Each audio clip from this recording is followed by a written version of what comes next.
Hello and welcome to Purely Academic, your potentially educational podcast. This is the topic episode for October 2025. I am Dr. Jonathan Lack. I write about movies. I teach cinema studies at the University of Colorado, and I will persist until I get an infinite meal ticket, 600 million yen, and the ability to be pampered until I die.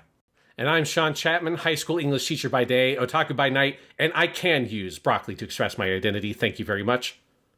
And if you don't know what those lines we had our references to, then you are going to learn all about that today, because our topic this month is City, the Animation, the best anime of the year, an incredible TV show from our good friends at Kyoto Animation. This is a crossover episode with Japanimation Station, but I think this show is so good, and it is such a major work that I think it deserves to also be our topic for Purely Academic this month. Right, Sean? Yes, and it's very topical because the show did just wrap up. So if people have been watching week to week, they can jump right into this. If you have not yet been watching it week to week and you're not finished with it, finish watching City of the Animation. It's incredible, and then listen to our conversation about it, because I think we did a good episode, and it's just such a fucking good show. It's such a good show. It needs to be seen. It needs to be admired because it is a true achievement. Yeah, even if you're not into anime, please go watch. Well, one, I don't know how you're listening to this podcast, but somehow if you stumbled into our domain, watch City. It is streaming on Amazon Prime. If you want to actually watch it, you could also go pirate it online, find it somewhere else. But, support the show one way or the other. Watch City, the Animation. It's so good, you might even enjoy using Amazon Prime for a change. Who the hell knows? That seems unlikely, but I mean, it is so good. But Amazon Prime is a real evil in the world, but See the Animation is a powerful good. I can see what you're saying. Hello and welcome to Japanimation Station's Kyoto Vacation, an anime podcast brought to you by Sean Chapman and Jonathan Lack. And we are here once again to kick back, relax, and talk about some anime, because this week on the show, we're back, baby. That's right. We bought an overnight ticket, a one-day trip to Kyoto, because it turns out we thought the vacation was done, but the vacation is never done. Not truly. Because even though we've seemingly finished Season 4, our Kyoto Vacation, and we made a Season 5, we're working on a Season 6 of Japanimation Station, turns out that KyoAni is not done. They are, of course, continuing to make the greatest anime in the world, and we can't help but have to talk about it. So we are here to bring you episode 33 of Season 4 of Japanimation Station, which I have dubbed here Part 8, This Summer Too Could Be That Summer. And we're here to talk about a very special anime, City, the Animation, an adaptation of Arawi Keiichi's fantastic manga, the latest work from great director Ishidate Taichi, and a show I was watching week to week, so I am extremely excited to talk about, because it is a hell of a show. I think this show is an out-and-out masterpiece. Sean, on the last episode of our Kyoto Vacation, episode 32, we did a tier ranking of all the KyoAni shows that we had watched on that season, which was not every single KyoAni work, but it was most of them. And I think City belongs in the highest tier, which I think we called the Haruhi tier, because she is, of course, the god controlling the world. And that tier had Haruhi, it had Clannad, it had a silent voice. I think City is right alongside those. I think it is the best of this kind of comedy that they have made, which would include Lucky Star and Nichijou. I think it is the most, structurally and formally bold thing they have done since the 2000s with shows like Haruhi. And I think it is probably the anime of the decade so far. And I don't feel like I am being hyperbolic in any of those things. I think that is just evident when you watch this show.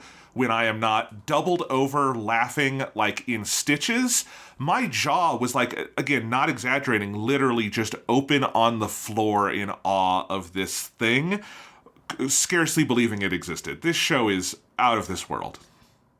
Yes, I mean, I had very much the same reaction. And it's a fascinating show because, it's obviously is a sort of spiritual successor in many ways to Nichijou, given its kind of production history we've got the assistant director on that show, Ishidate is the director of this show. It's obviously adapting the next manga that Arawi Keiichi made. And there are obviously lots of similarities to be drawn there, but far more important than that are the many differences in the kind of show it is. Because City, the Animation is just a totally unique show in its kind of structure, in its experimental style, just in terms of its visual aesthetic is so kind of radical and fascinating of just a show to look at. But also the story it tells and the way it is both an insane, ridiculous, surreal kind of sketch comedy show like Nichijou in many ways, but also tells like what is a very kind of like wholesome, complete thematic based story that has like real thematic interests on like questions of nostalgia. What is it to have fun? How do you have fun? Where do you find joy in the world? And how does that relate to your past and friendships and community and all these kinds of things? It's like a really unique show in how it is able to do both of these things. It is both able to be extreme and absurdist in its comedy and also have a very like emotionally effective central story that makes you stop and think and consider various things about your life and your past and stuff like that. It's a insane magic trick this show pulls, and I very much agree with you that it has like echoes of early KyoAni in the sense of it just sort of ignoring all the rules you thought that anime had and just breaking every single rule and being totally unique and singular in its approach to what it is and what kind of story it tells and how it tells it in the medium of anime. And you know, that's a thing that I think you would just kind of assume that KyoAni couldn't really do because it had already done it. And there's only like so much you can do with that. You know, but I think Ishidate, specifically having someone who is not a new director, but compared to someone like Ishidate Taichi, who's directed like dozens of TV shows, Ishidate still obviously has like, I think, a lot of kind of creative avenues he hasn't explored as an artist, which is very apparent from City the Animation. And I think that's part of where you get this just like whole bold new direction for the studio comes from the nature of what the show is and the people that made it at KyoAni. And I mean also the elephant in the room that this is the first original anime that they've made since the fire, the arson attack. They have done other anime, but they have been sequels to things they have done before. And while City has a relationship to Nichijou, it is not a sequel. It is a new anime. And it is new in so many ways. And like there was something also like highly emotional for me about this, Sean, of just seeing as horrible and just unprecedentedly horrible as that arson attack was. It did not kill any of the spirit of the studio as like a larger entity, because it is here. It is as powerful as ever. And I think like we had some real questions. Like, I know you liked Sound Euphonium, the third season, more than I did, but we both had some questions of like, okay, that season didn't have any like big musical performances. Are they not able to do that anymore? That was a question that we had on that episode. And then you look at stuff like episode 5 of City, or the complete musical episode that is the finale of this season, and you're like, oh no, they can do whatever they want. They are still Kyoto Animation. Yes. Not only can they do whatever they want, they were doing that while they were making season 3 of Sound Euphonium. Is like part of like the secret answer, I think, to some of those questions is that City has been, we'll get to this with the notes, but City has been in production for so long that like a lot of that stuff was happening concurrent to the production of season 3 of Sound Euphonium. Yeah, so it's amazing, it's inspiring. This won't even be our last KyoAni episode for like the month, because we're also getting the Miss Kobayashi's Dragon Maid movie in theaters this month in the United States, yes. So we will probably have an episode on that in a few weeks for you guys. And I'm so happy, because yeah, we're working on season 6 of Japanimation Station, the Tomino-thon. Work continues apace, it's a lot of fun, but you know, I never want to let go of Kyoto. I always want to be going back. Yes. It's the Kyoto vacation is it's in our hearts at all times. Yes, but so let's just go ahead and get into the production history, because I don't have like a crazy number of notes here, because obviously the show literally just finished like a week ago. And so, you know, there's not a huge amount of background information, but I kind of cobbled together what I could find. So obviously we're talking about here, we're adapting a manga. This manga is by the mangaka Arawi Keiichi, who, following the completion of Nichijou, which finished in October of 2015, he began publishing his next major work, which is City, stylized in all capitals, in the Kodansha magazine Morning. And that happened basically 1 year following the conclusion of Nichijou in September of 2016. City would run for 5 years in that magazine, reaching its original conclusion in April 2021 with a total of 13 collected volumes. I say original conclusion because Arai has since begun publishing new chapters of City. There's a 14th volume of City that was compiled this July, because I think he was just so excited from his involvement in the show that it kind of spurred him wanting to go back and do more manga stuff. And he did the same thing with Nichijou, that like years after the original conclusion of Nichijou, he started doing new chapters of that as well. So 1 year after the original conclusion of the manga in the summer of 2022, Ishidate Taichi, who would eventually direct the show, pitched the idea for an adaptation of City during a KyoAni production meeting. Ishidate had served as assistant director in Nichijou. Remember, this is our, like, that weird series Inshutsu credit that is a very unique credit for KyoAni that, like, Yamada Naoko filled in various shows, and that Ishidate was for that show. He was a very big fan of Arawi Keiichi's manga, had been since working on Nichijou, and he had the urge to work on a very different kind of series after he directed, obviously, the very dramatically and emotionally heavy Violet Evergarden. Because do keep that in mind, that he basically rolled out of doing Violet Evergarden the movie onto making City the animation, because Ishidate Taichi is a crazy motherfucker, basically. Well, that's part of the KyoAni spirit, right? There is no director at KyoAni who is not capable of those kinds of tonal shifts. When you think of, like, particularly, like, Ishihara Tatsuya as, like, the big man on campus and the kind of shifts he makes. But we've seen that from everyone, including, Yamada Naoko and everybody else who's a big director there. And I love that spirit has been ingrained to the point that you can have Ishidate go from Violet Evergarden to City. Madman. I love him. Yeah, it's incredible. So Arawi Keiichi, the mangaka who really loved the Nichijou adaptation of KyoAni, was really eager and receptive to the pitch of let's do an anime of City. So he worked with Ishidate in early production meetings, and over those early production meetings, he became so excited by the creative process of the idea of adapting City into animation, because like how the anime has like lots of weird, crazy experimental shit, my understanding is the manga has a lot of that as well, in terms of like really insane paneling stuff. Like a lot of the things you like standout sequences you see in the show as animation, like the big oneer in the race episode. I mean, everything about episode 5 has echoes from things that Arai did in the manga. So there's like a very strong kind of creative link between these two projects, and Arai was so just sort of in love with the idea of adapting it and the ideas coming out of how do we take these crazy things he did in the manga and do something even crazier with the anime. He became very heavily involved in the production, far more so than in Nichijou, and ultimately he would begin attending weekly planning meetings for the series all the way up to 2025. His involvement became so extensive that he ultimately was given a scenario supervisor credit alongside Ishidate, which is a unique credit for the show. It's not a common credit you see on KyoAni productions, but just to sort of like recognize that it really is kind of the brainchild of both of these people. Arawi Keiichi is from the manga side and Ishidate Taichi from the animation side. The extensiveness of Arai's involvement also resulted in the series not actually having a traditional series composer role, the kind of like head writer. There is no such role on the show. The equivalent work of that role was basically accomplished at these weekly meetings. And so you could arguably say that like Arawi Keiichi and Ishidate Taichi together are the series composer, because they effectively did the work that person would do for this kind of show. And Arai's creative involvement was so great in the series that Ishidate later commented on his Twitter account that he could practically be considered another director on the show.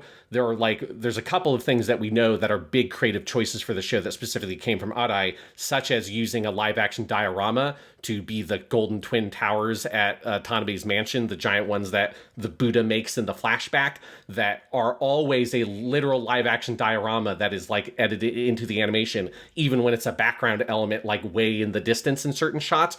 That is like, when I say that Arai was like deeply involved in the creative process, that's what I mean, that like he was essential in some of like the weirdest choices they made for the show, which I think just is part of the magic sauce for City the Animation, is understanding how much Arawi Keiichi was involved, because if there is any true mad genius in this process, it's that fucking dude, because that dude's crazy. Yeah, no, totally. It makes sense. It speaks a lot, I think, to Ishidate's character that he was totally willing to work hand in hand in that way, right? And speak to it as well, and just the lack of ego there, and just saying no, we wanted this to be as crazy as possible.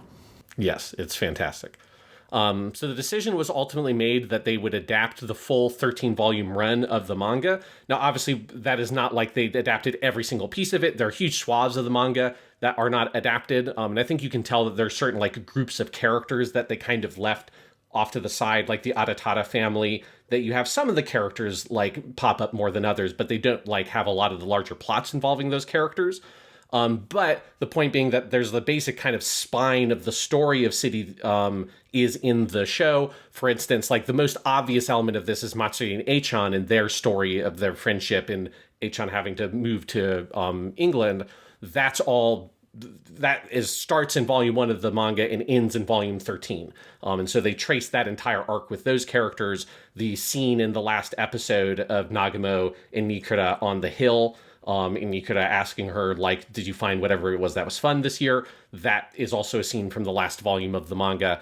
The big thing they did not adapt from the ending is that they did not do the final arc of the manga where the city elects a new mayor. They cut that because it would have not been possible given time. And instead they made an anime original musical ending, which we'll talk about. But, so obviously there are lots of big changes. There's lots of crazy adaptational choices, but they did make the specific choice of let's not just take the first 4 volumes or whatever and adapt them relatively faithfully. It was let's look at the whole scope of this entire 13-volume manga, make a one course show. It was always just going to be one course show, but think about how do we kind of get the spirit of this whole thing across in 13 episodes of anime, which I do think is another one of those kind of really key creative choices that helps make City really special and very different from other series like this that would just say, let's take whatever equivalent content from the manga we can reasonably adapt in a season of anime and just do that. And if we never get more, we never get more, whatever. Here, they're like, no,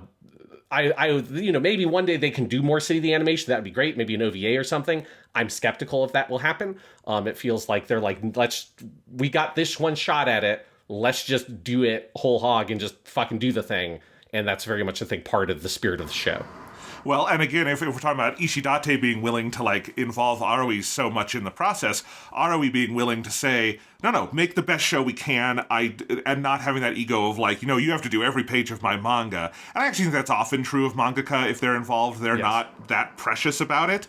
But it speaks a lot to him as an author and an artist to say, no, let's rearrange this, let's cut things, let's add things. That musical number at the end is very obviously not from the manga because that's such a cinematic thing to do. It requires audio and, moving visuals. And I love that. And I think probably having the author involved actually makes that more free because you're not having to double think over and over would they be okay with this? Because he's telling you I'm okay with this. Yes, it's not only is he telling you he's okay with it, he's one of the people coming up with the wackiest ideas. Yes, exactly. It's great.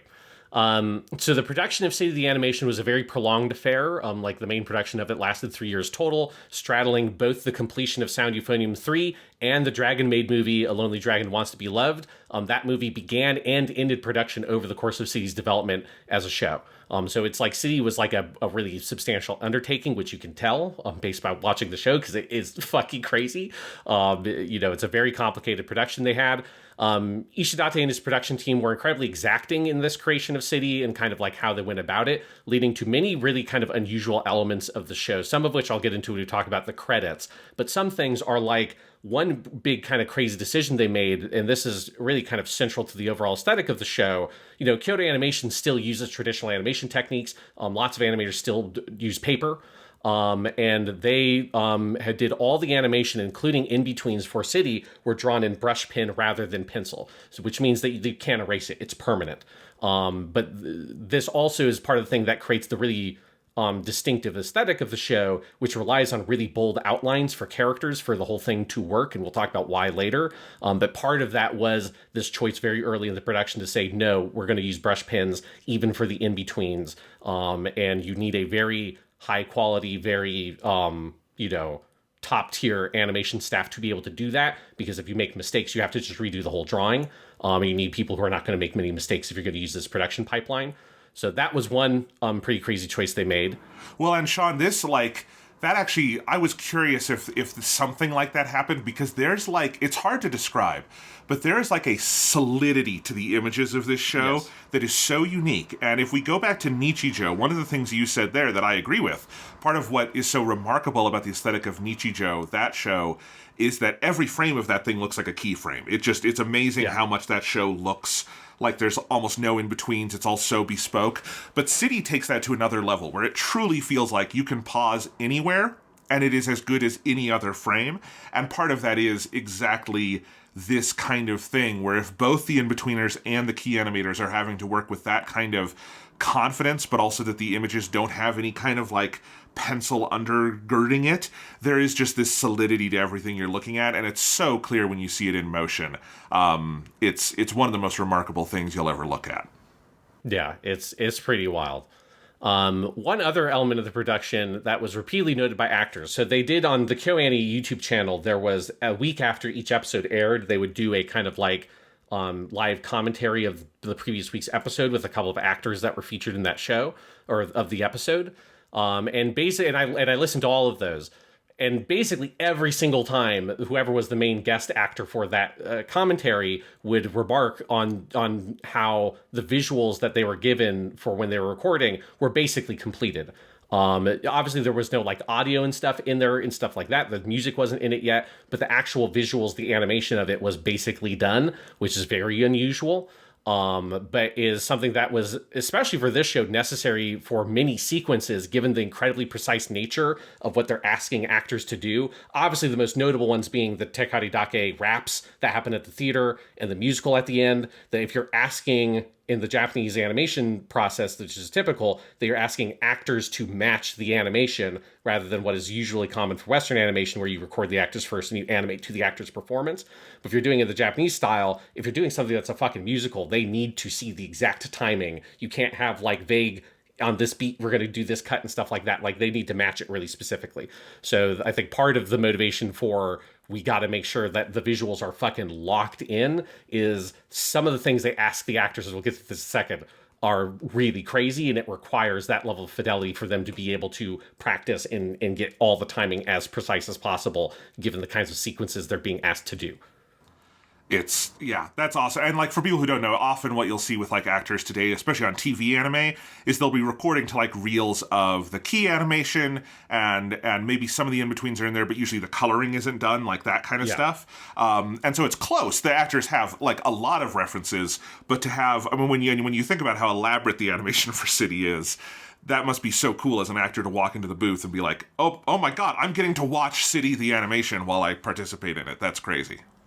Yeah, well, and it's the thing that was very fun about listening to all of these kind of cast commentary things for the episodes was just how overwhelmingly enthusiastic every single person was about just how fun the process was. We'll get to this, we talk about theme, but I think it's part of the thing that's the joy of City is the people making it are having more fun than anybody else in the world around the animation.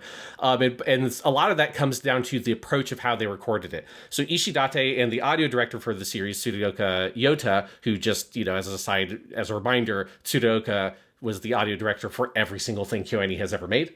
That's still true. That dude is an absolute fucking beast. But they intentionally used an old school approach with how voice recording worked. Some of what that means is scenes with crowds, which is most scenes in the animation, honestly. It's like a very common thing that you have huge crowds, a huge number of people in a scene, would have all, or maybe as many as possible. Maybe it wasn't literally every single person. There's some of those scenes do literally have like 20 different speaking parts. So maybe it wasn't everybody every single time, but as much as possible, record the actors simultaneously, which is very uncommon for modern productions. Normally you would have what's called the Gaia, or the crowd actors would be recorded separately from whatever like the main featured characters in the scene are. But here it's everybody's together. And some of those scenes are like in the classroom, where it's, with the teacher and all of them, and they're like trying to whisper to like not get caught on the test and all that stuff. There you've got like 10 different actors all together just recording it all in one go. As far as I understand it as well, that they had everybody who was recording the episode, so every single speaking part for the episode was all together for the recording sessions, rather than what is very typical these days, especially post-COVID, is you record in batches. You say, here's these three characters, like for this show, it'd be something like Nagamo, Wako, and Nikura. Those three actors, we'll record them on this day. This other day, we'll do Matsuri, Eichan, Makabe, and like these characters. But for the animation, as far as I know, for every episode, it was everybody involved. The recordings were early in the morning, and they just all got together, and they just fucking went out and they did it. And I think that's part of what's been very fun about it as an actor. Some other crazy, like pretty old school shit they did. This detail is amazing because once you know it, you can't unrealize it when you see some of these scenes. Actors who play multiple roles in a single scene. The most notable one being Nikura at the end of episode 2 with the whole demon bit, which is probably my favorite joke in the whole show. All of those characters are played by the same actress, Toyosaki Aki. In that scene and any other scenes like that, those actors play the roles simultaneously, which is the old school way of doing it. This is like classic Dragon Ball, where you've got Goku and Gohan are talking to each other. And Masuko Nozawa is literally just talking to herself in one recording. She's just switching between Goku and Gohan. This is the old school way that you would do this approach because it's just much more cost effective and efficient if the actor's good enough to do it, to record that way. In modern productions, and Masuko Nozawa has commented on this in interviews for some like the more modern Dragon Ball things, that they have to stop her from doing it because she'll just fucking do it. And they're like, no, wait, no, we want a clean Goku take, we want a clean Gohan take, and we're going to edit it together and post and all this kind of shit. Which is obviously like there's lots of reasons why that makes sense with the way that these like modern recording sessions work, but they very intentionally said, no, we're going to have these actors do all of it in one go. There are, most actors on the show play multiple roles. There are many actors that play a great number of roles. Fukuyama Jun, for instance, who plays Tekari Dake, the head of the theater troupe, is also the voice of all the different animals. So all the noises the different animals make are all him. There are scenes where he has to do that all in one go. That's just like the recording process that they did.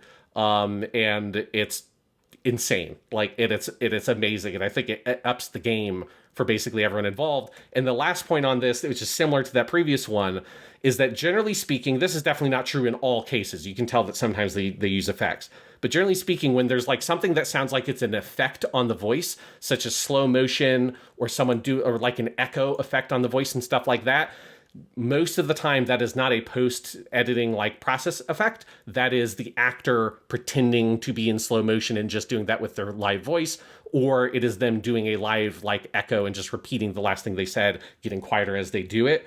And that is the way they did it. Again, there are a couple instances where they obviously use some kind of post effect to create echoes and things like that.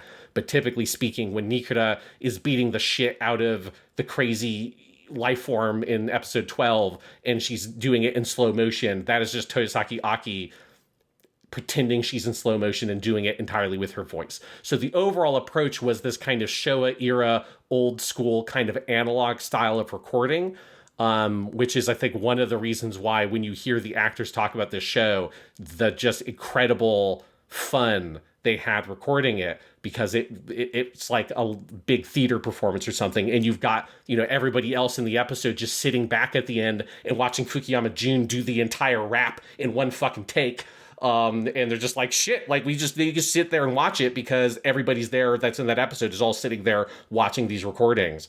It just seems like it was a really unique recording experience in the year 2025, and I think one that certainly added to the overall effect of the show, and the performances you get are, I think, heavily influenced by this really cool decision they made very early in production.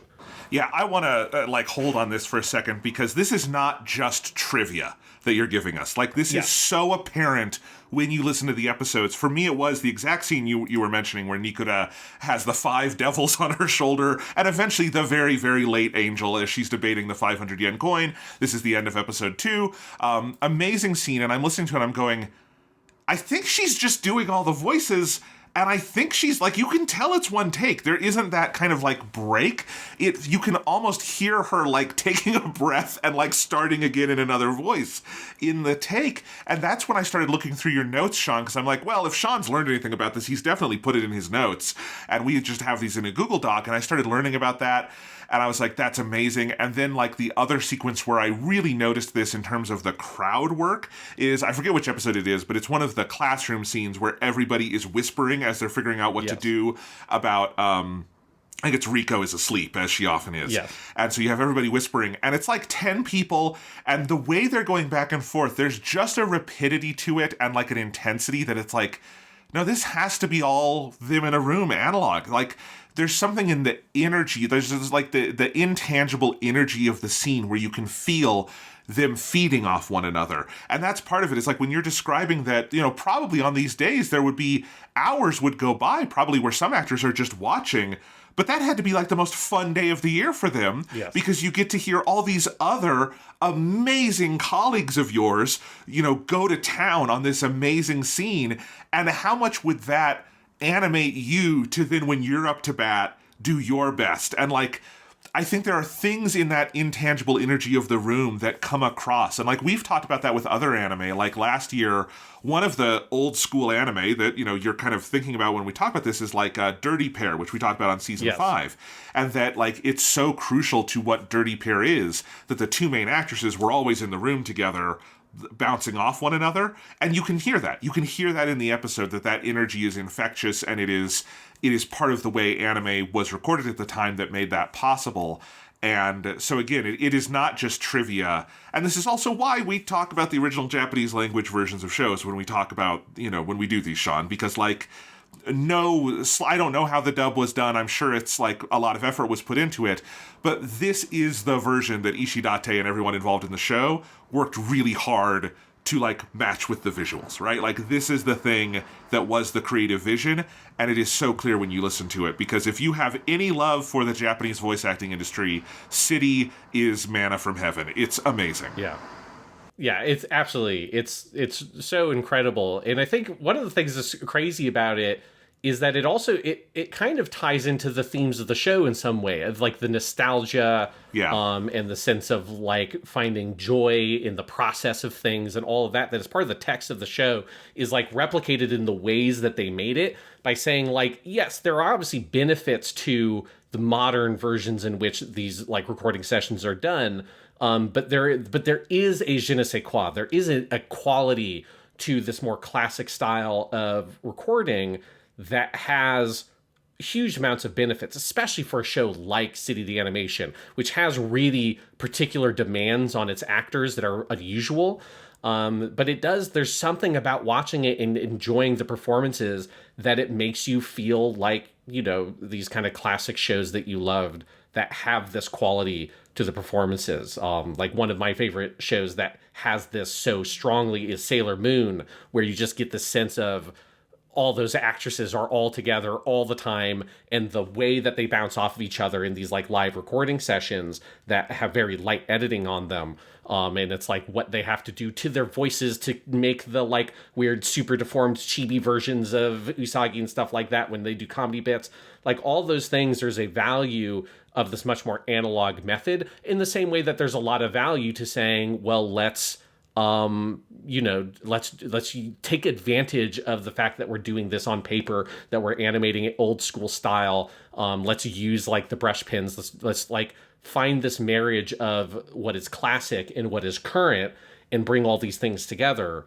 And it's just like one of the kind of the unique elements of the show, and it's very true of the recordings. And it's also just something that's very fun about hearing and listening to those cast commentary things. They're only in Japanese, unfortunately, but if you know enough Japanese, I would definitely recommend seeking them out and listening to some of them, because they're very fun.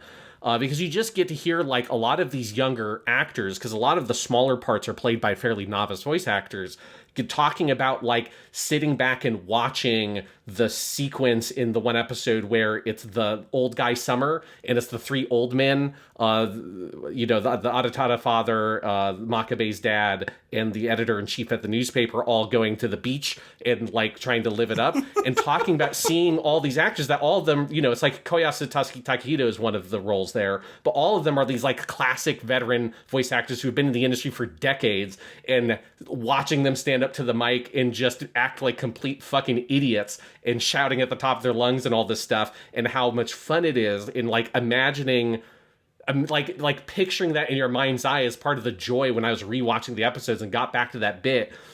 It was so much funnier to me when I was listening deeper to the recordings and listening to the performances and feeling those actors in a room together, these old dudes just like going fucking nuts and having the time of their lives. And the energy of it is so infectious. And I think that is just what's important about the way in which they approach the recording and the acting and the performances for the show, is it carries that energy through to the finished product so powerfully. One other thing I wanted to mention here, Sean, as we're talking about like bold production choices, and this is a little different because this is not a nostalgic throwback, is KyoAni leveled up their CG in this show in the most insane way. and I didn't see this elsewhere in your notes, but I wanted to mention it. Like, one thing I said several times in our KyoAni season is that, they're the best at almost everything that they do, but when they do, like, 3D CG inserts, they're always good, but they're not like Ufotable or something like that. Like, that is a place where KyoAni has typically been, they're a more analog company. That is just not like the cutting edge thing they do. And so you can usually see, like, okay, this is the CG, like, shot here, and I can kind of tell the difference, and it sticks out. And not in a terrible way, but just it's a different kind of blend. City has some of the most seamless blending of 3D CG I've ever seen. Like, the way they manage, because there are a lot of really complicated shots that are mixing in a very, like, Ufotable kind of fashion. Your traditional, like, 2D planar animation with 3D moving backgrounds and perspectival things that are going on.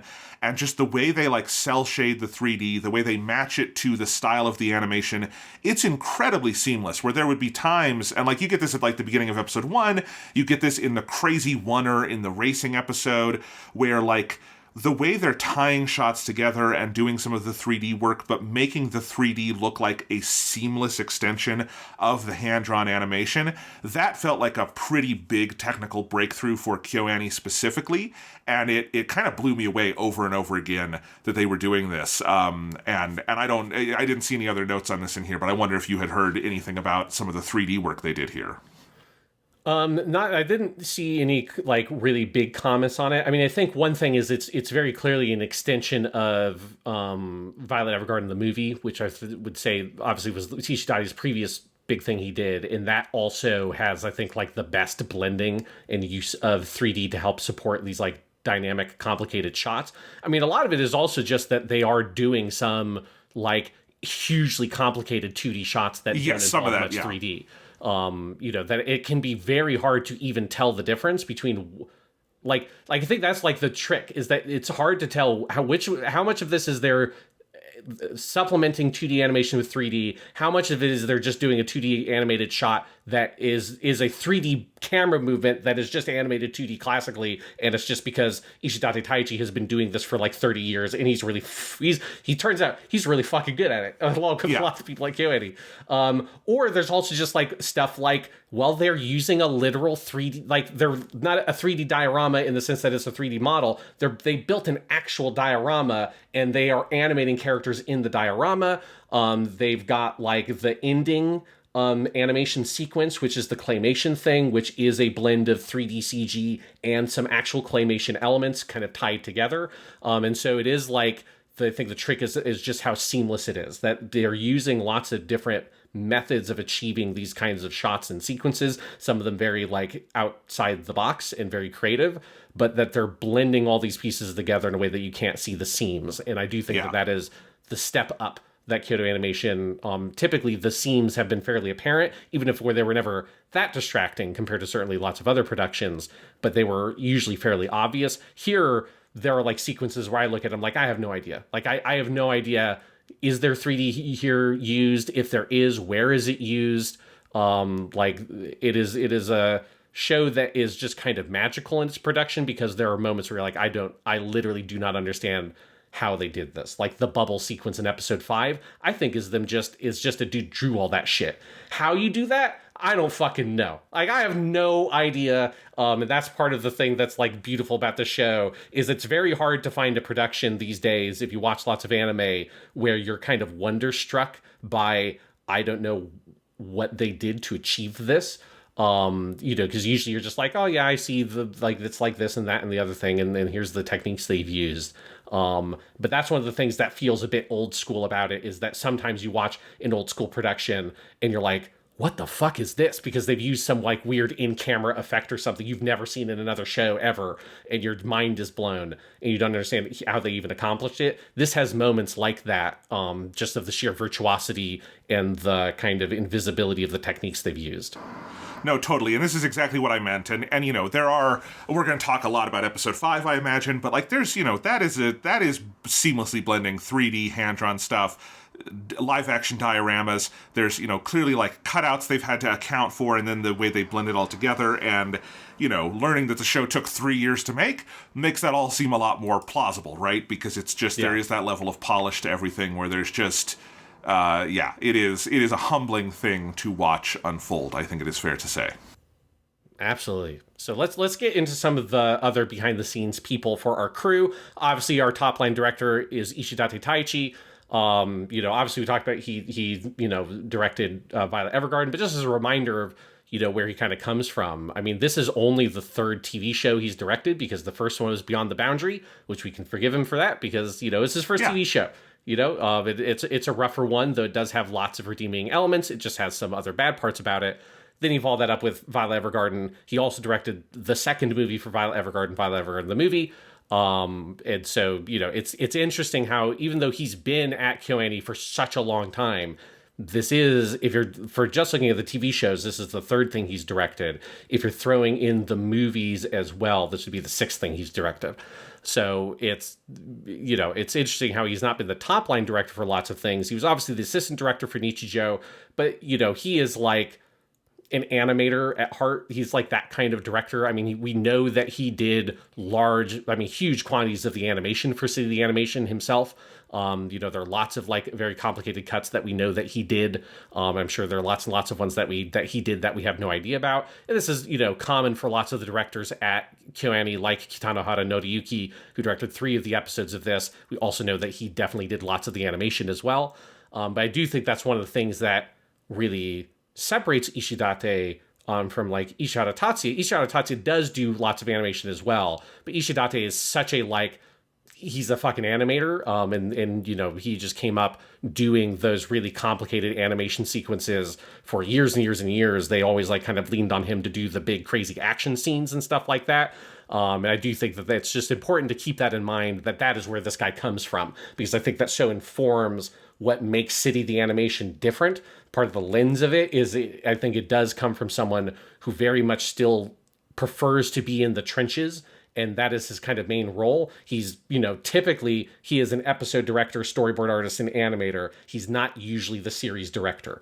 And I think that is kind of one of the things that gives him a very different style than some of the other main directors that KyoAni has typically had. Yeah, he's more in like the Miyazaki Hayao category of someone who, because this is something I'm teaching a class on Miyazaki, and so this is kind of front of mind for me, but something that, we spent half of the class on everything before you get to Nausicaa, and my students kept being kind of amazed at how much of his career existed before then. And it's like, no, it's important to understand that he spent 20 years being like an animator's animator before he started directing, and then when he directed, he's in the Ishidate camp of animating half of the thing himself. Because that is a particular type of person, and you often see with these kind of directors that it takes a while for them to have the confidence to do the overall direction. Obviously, Ishidate has done episode direction from the very earliest days of KyoAni and is great at that.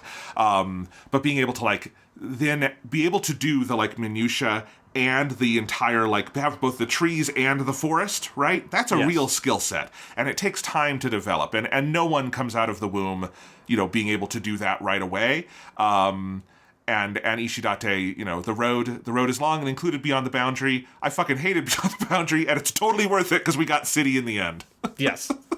Yeah, there are, I'm sure, far worse first TV shows. Oh, of course, of course. I mean, but yes, Ishidate Taichi, I mean, it's just so cool, his career has just been so wild, and it's cool to see him, come out swinging, making a big crazy comedy next is just still funny to think about. If you're someone whose only exposure to him is you just know him as the guy who directed Violet Evergarden, this must be the most insane.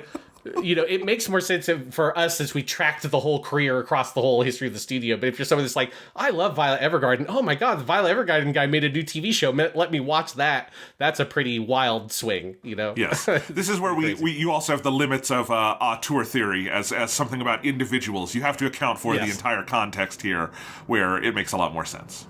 Absolutely. So then the next top credit we talked about is the scenario supervisor, which effectively is your kind of series composition role, and that goes to both Arawi Keiichi and Ishidate Taichi. Then under that, we've got our scripts, where the individual scripts for each episode were composed by 2 people that basically they just traded off. Each of them did half the episodes. Sato Ayano and Nishikawa Masashi. Both of these are in-house KyoAni staff, so they did not bring in outside writers, which you can kind of split KyoAni Productions by that. Like sometimes they bring in outside people, sometimes they just do complete in-house staff. Sato and Nishikawa both have done various production roles over the years, working on scripts, and then they're credited as just like quote unquote supporting staff on lots and lots of projects. But they're also relatively new in the sense that they came into the studio in the mid 2010s. So these are not like old school KyoAni people. I don't think we've ever brought them up before, other than maybe an individual episode they scripted.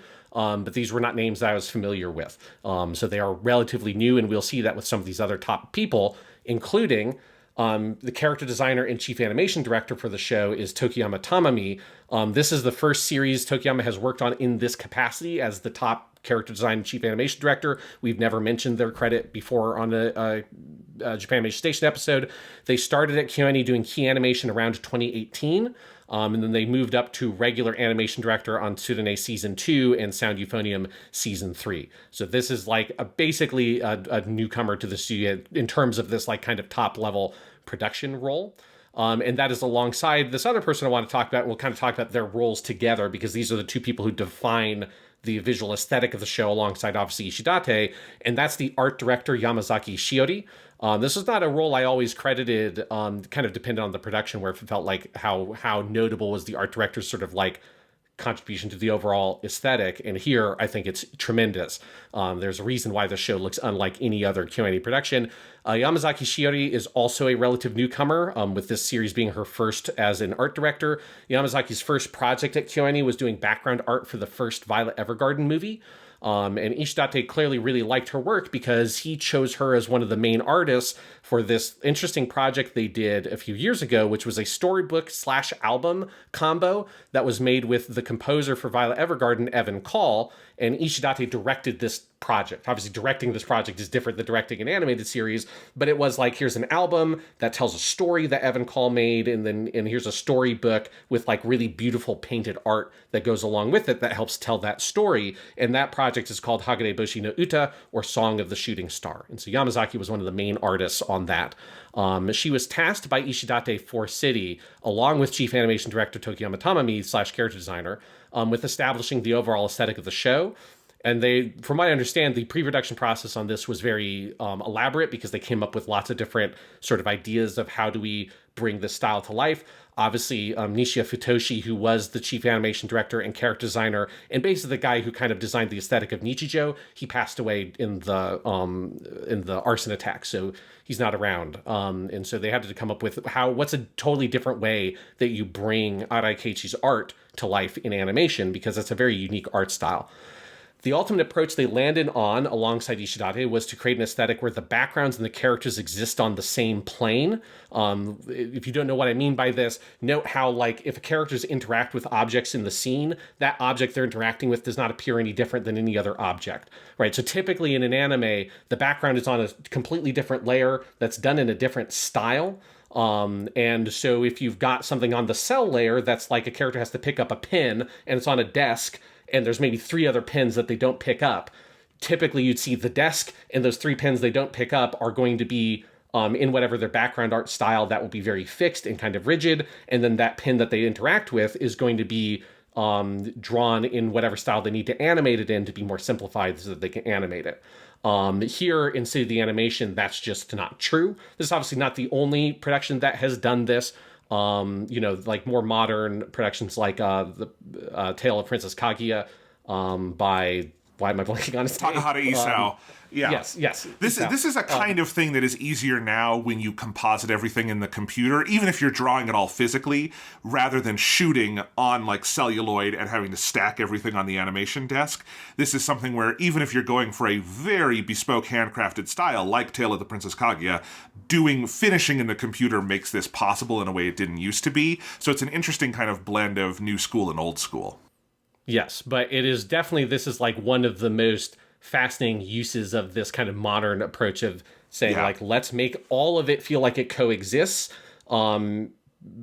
together rather than having the background and the characters feel like they exist on a different layer. But one thing that they ran into with that is they had to come up with a visual language in order to create contrast for the characters and the backgrounds to feel separate so that you could register the image and read it cleanly. And one of the main things they came up with is it's kind of subtle, but if you look for it, you can really notice it. But it's not going to jump out to you just sort of like randomly. is that the backgrounds are drawn with thinner outlines than the characters. And so the characters have slightly thicker, more bold outlines. The backgrounds have slightly thinner outlines. And this part is one of the things that helps create that visual contrast that helps the characters pop from the background. But if you're wondering, like, what is one of those key aesthetic choices? Why does City Animation look so different? One of the big things is the use of the outlines with the brush pen. The other is this overall approach of saying, let's make the background and the characters exist in the same effective plane. We don't draw an aesthetic difference between them. This also means that people who are doing the background often can be animated in complicated ways that background artists normally wouldn't have to do.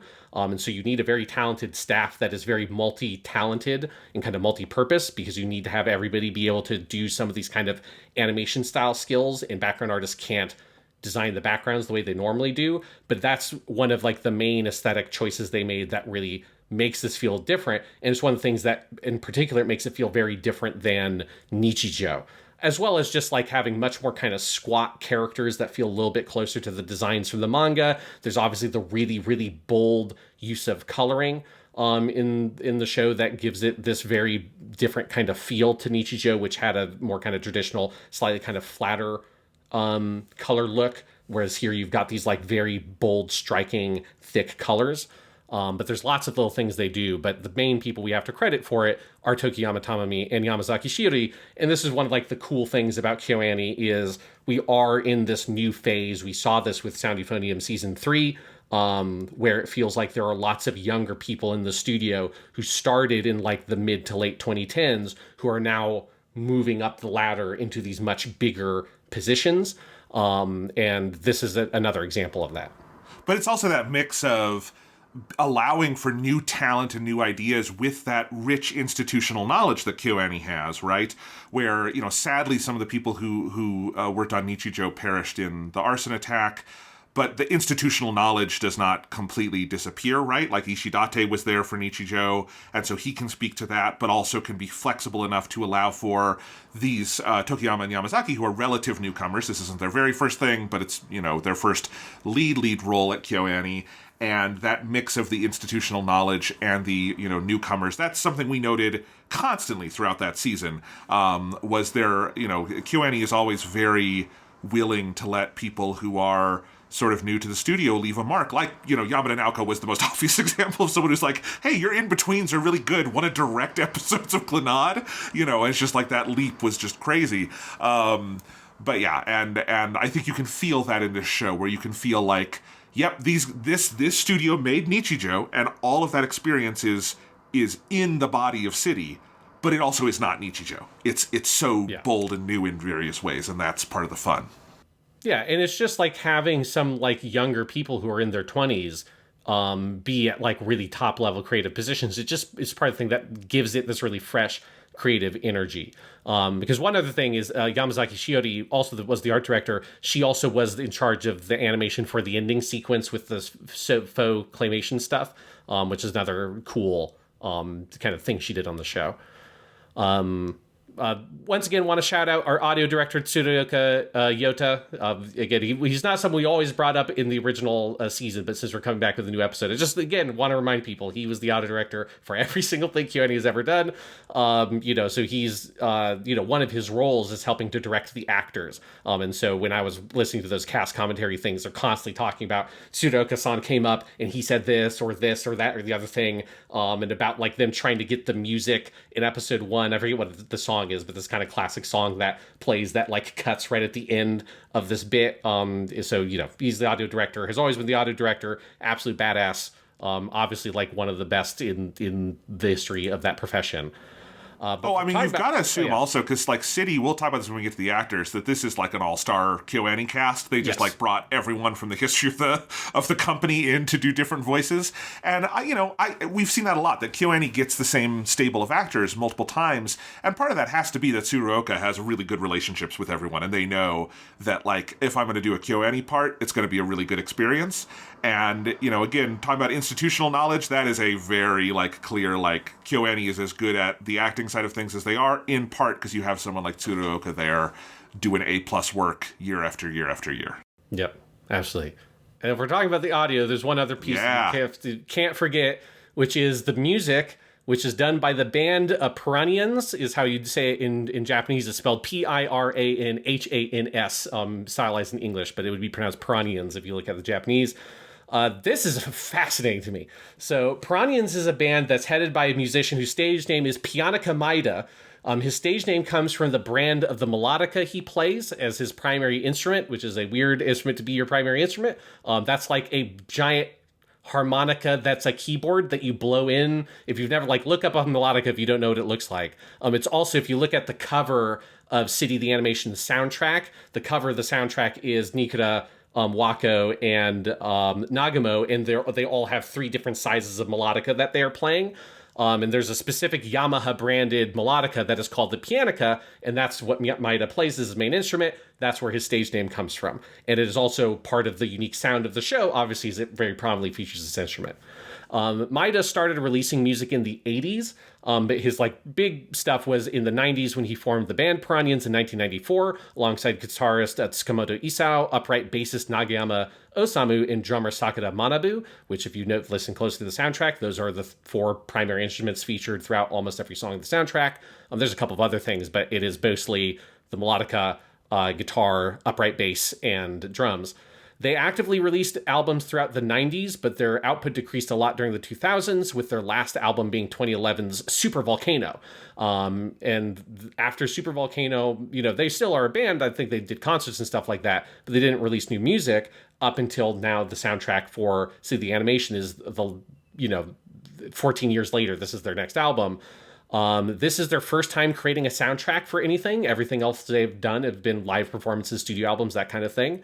Though it should be noted that Piranhans is a purely instrumental band, right? None of these are not singers. There's no vocals to their music. So if you're listening to the soundtrack for City and you listen to one of the Piranhans albums, it's the soundtrack to City is just a big Piranhans album. It's the exact same style of music. There's nothing that would separate it. It's not like if you're listening to a soundtrack that Trent Reznor composed for a Hollywood movie and you listen to a Nine Inch Nails album, they're going to be fairly different. This is they just got these guys to make the same music they make for the albums, but make it for this wacky show. I have no idea who in the process came up with the idea of bringing in this band. They seem very obscure as far as I know. Maybe I'm wrong. Maybe they have they're a big cult band that people are way into, but they haven't put out a huge volume of music, but they have such a distinctive style supported by the melodica being the main instrument. That it's an absolute coup. It is a fundamental part of the overall texture of the show is the music. The music is incredible. The sound of it and the unique kind of sound of this band is so tied into City the Animation, both the kind of wacky, over-the-top, crazy music for some of those bits, but also the really slow, nostalgia fueled kind of songs that they have in other moments of the show. I think it's just an absolutely phenomenal soundtrack. That is another in a list of soundtracks of where I'm get a really sick band to do the soundtrack for your show. It can be a weird band, an obscure band, whatever, but it reminds me of Pearl Kyodai doing the soundtrack for Welcome to the NHK. Where it's just these people are great musicians. They just typically have not done this music for TV shows, but that doesn't mean they can't. They can't because they're really good musicians. And I think it's one of those things that just makes these kinds of soundtracks, when they work so well and so differently than normal soundtracks for shows, because I think as musicians they approach it differently than someone who's a composer for film and TV. And I just love it whenever you get a situation like this. And this is one of the more oddball ones I've encountered. But it's fucking awesome. I co-sign all of that, and I'm looking through the soundtrack for City the Animation, and the track titles are so fucking good. They often have a song and then another version of the song, so it's stuff like Snake Charmer, Poisonous version, Mame Daifuku, Strained Bean Paste version, or my favorite one here, Absurdity Happiness and Absurdity Happiness ska version, which I want that as a bumper sticker. Absurdity Happiness ska version. Yes. The music is just so fucking good, and I was stoked when the album released super early in the process of the show coming out, because I just wanted to listen to a bunch of the music, and it is just so fucking good. So fucking good. And then along with that, we have our opening and ending. And these I find really interesting because they're both great songs, but they're very different stylistically than I think you would expect to a like sort of spiritual successor to Nichijou, which obviously Nichijou has one of the most iconic openings in modern anime that is totally insane. Here we get Hello by Furidiho is our opening, Lucky by Tomo is our ending theme, and they're both fucking awesome. And the animation alongside both of them, we kind of talked about the ending, are amazing. But one thing I love is that they are not openings and endings for comedy shows. It is an opening for like a big kind of almost like romantic drama or something is what Hello feels like it should be playing in front of. But it so immediately hits that note of nostalgia that I think is a really fundamental part of the overall texture of City the Animation and what it's thematically interested in. And Hello as a song, it's great. And I think it just so is potent at hitting that specific emotional beat. And when you watch it and you get to the chorus and it shows the pictures of all the characters smiling on the white background and stuff, especially when you get Matsui and Eichan, where whenever they're on screen, it makes me want to fucking cry because it's just precious. But in that moment, it's just like it's amazing how much it tugs on your heartstring for a show that you're going to watch that does also have like Nikura fighting 6 of her demons because she wants to steal a 500 yen coin on the ground, and like someone chucking a skull into outer space that an astronaut nudges back to land on Earth. You know, just the insane shit that happens. Someone, you know, an entire skit about someone eating ramen raw at night and have like a secret kind of like ramen binge. You know, that's what the show is. And it is also this like powerful emotional experience of nostalgia and adolescence and finding joy in the experience of summer and all these kinds of things. And I love that Hello is designed to epitomize the emotional dimension of the show, not the kind of like madcap antics dimension of the show. And it's such a key distinction between City's approach versus Nichijou's approach. Yes, and I noticed this right away, and I loved it. These are both no-skip openings and endings for me. I'm watching them every time, and I fucking love them. I've listened to the songs elsewhere, but I think this is key. Like, I really appreciate and obviously love the opening to Nichijou. It is completely unhinged, but it also, like, Nichijou is not, I found, not a super easy show to binge because of, the how heavy it goes. Like, that show is going full tilt all the time, and the opening very much signifies that. And I think City, even when there are episodes of City that are going full tilt for 25 minutes, like, let's not be, precious about it. But I also think that opening encourages you to watch it with a slightly different eye. Like even when it is very Nichijou-esque, there's just a different valence to things. And so, yeah, I think the opening and ending selection and the animation is so key. I just love also the moment at the end of the opening where you have our main 3 girls who are like the college girls who are like dancing, and it's the way their like footwork is in tune to the like chorus of the music, and like it's such good little animation. It's also so infectiously joyous. God, it's such a good opening. Yes, it's fantastic. As you say, it is one that you just have to listen to every time you watch it, even when because here we could kind of transition a little bit into the show overall. I mean, I watched the show week to week. The episodes aired on Sunday, so I watched them all through that way. And then over the course of this past week, I've now watched them again because I wanted to rewatch them before this episode. Alongside, I watched them with my finger eagerly upon the screenshot button because I've taken more screenshots for City the Animation than for anything. Because this time I wasn't skipping through the episodes. I was just literally watching the episodes with my finger on the screenshot button and just watching through them and just hitting the screenshot button whenever I saw a shot I liked, which happened about at least 200 times per episode, statistically speaking. Even then, I watched the openings and endings each time, even in like that mindset. I mean, it's just how good they are that on rewatch and me half watching it to get screenshots for the notes for the podcast and all that kind of stuff. I still was just so enraptured by the opening ending. I watched them through to completion every single time, even in that context. It just shows how good they are. And I'm looking through your screenshot gallery, Sean, and A, you're an insane person.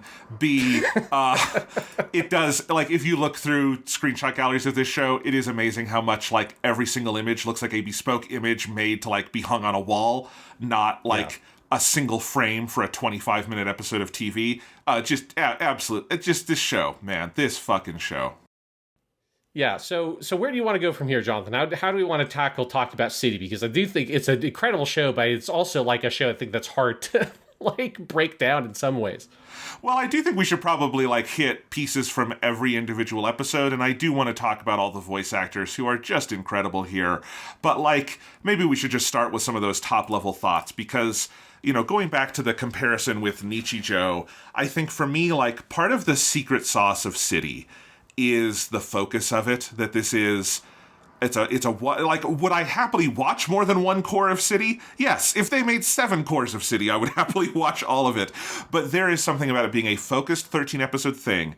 And you noted earlier, Sean, that there is like an overall like arc to those 13 episodes, and that's very true. But there is also a structure to individual episodes that I think goes above and beyond what Nichijou did, or even what Lucky Star did. And Lucky Star was a little more structured than Nichijou. Nichijou did sometimes have, it was often a very kind of sneaky, not in your face structure, but, you know, the episodes were not completely anarchical, but they were also episodes that could be recut in different organizations. Like we talked with Nichijou, when Nichijou originally aired on Japanese television, it didn't do great in the ratings, and it regained popularity through a subsequent rebroadcast where they re-edited the show into 13 episodes, which was possible because Nichijou is a little more skit-by-skit based. Yes.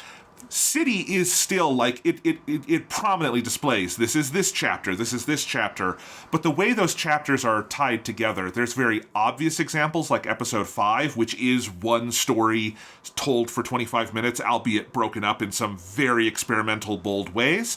But even ones that are more sort of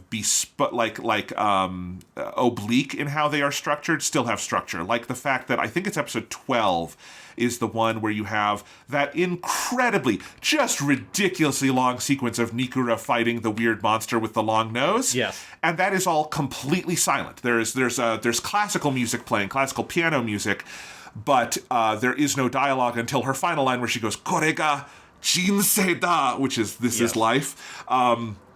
But then the following sequence in that episode is conceptually the exact opposite, where it's Nagumo and then eventually other characters in the city listening to a horse race on headphones. And so the entire actual action of the sequence is happening through narrated dialogue and watching people react, but we never see the actual subject of the action of the scene. And most of that episode is those two sequences contrasted with one another.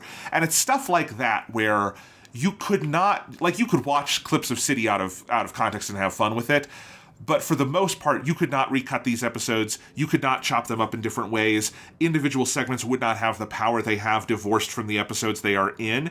And so, like, this series is an exercise in, like, structuring and arcing, and then also theme, as you were indicating earlier, Sean. And I think what the show has to say about living in a community, having fun, the role of nostalgia, the kind of what childhood is versus what adulthood is. There's a completeness to all of that, while it is still a wild, anarchical Arawi Keiichi, story that makes this kind of a complete package. Yeah, exactly. It's balancing all these different kind of responsibilities. That it's like it has all these sort of like hallmarks of your kind of sketch-based comedy anime, which Nichijou very much is, like almost like the epitome of that style anime, so much so that it pulls in sketches from like Helvetica Standard and Love Like and all that other like weird things that Nichijou inserts in there, which makes it inherently like re-editable as these different component pieces. And it's like City has a lot of those bits, but those, as you identify, those bits are not used in a kind of interchangeable manner. It does have like a really clear narrative that it's building, and it's one that became much more like, it's much more clear for me on a rewatch, and especially watching the episodes in quick succession, like how true that is, that there is these kind of like, particularly there's two main plot threads that span throughout the whole show, which is the most obvious one is Matsuri and Echan. That's like the most dense version of it, which I had kind of forgotten until I rewatched it, that the whole thing that Echan's going to have to move is revealed at the end of episode 2. So it's like for almost the whole show that is overhanging that story. That's not like a twist halfway through, which I think in the weekly watching process is kind of how my brain inserted it into the show. But it's like, no, that's the whole premise of the relationship and the story of these characters, is that it's going to have to end eventually because Echan's going to have to move, and how do you deal with that? And you have that storyline, and then the other one is Nikura and Nagamo and that relationship, which is, developed at the end of the first episode, where the first episode is the ending is the first time you see Nikura and you go into her apartment and she has that conversation with Nagamo about the photography stuff. And Nagamo says that she's jealous because she doesn't have a passion the way that Nikura does for photography. And Nikura tries to tell her, like, I mean, isn't there something, don't you have a dream? Isn't there something you want? And Nagamo has lost that motivation. And the last kind of title card for that first episode is the word Yume, being dream. And then it cuts to the logo superimposed over the city itself. But that sets up Nagamo's character about, she is this person who is kind of a little bit lost in the world, who doesn't have a dream, doesn't have a passion. She is nominally a college student, but she doesn't really attend her classes. She can't really afford her rent and all this kind of stuff. And then you slowly start to put all the pieces together of their relationship, or I think it's episode 2, you get the flashback from Nikura's perspective where she remembers Nagamo in high school, and how she admires Nagamo. And then episode 4 and 5 start developing the locket she has. But you get very early on this whole dynamic of that relationship between these two characters, how Nagamo is lost and Nikura is sort of frustrated because there was this thing she saw in Nagamo, this sort of aspiration she had that is gone now in this actual relationship she has with her. And that is a thread that develops throughout the whole show. And Wako being this, like, mad person, this crazy person who is like, Wako is like the god of this world, right? She is like unstoppable. She's undefeatable. Every problem she encounters, she just laughs in its face. And she's like, sometimes while wearing dinosaur pajamas, she's just... Yes. Or doing like ninja shit. Yeah, she's got her like penguin ninja outfit. She fucking scales the outside of the giant golden tower, which is an amazing bit, where you just see this little toy on the side of the diorama. But Wako being this almost like godlike chaos godlike figure here, that's kind of the mastermind behind everything, showing them the path of like enjoying life, and that being this kind of conclusion you get at the end.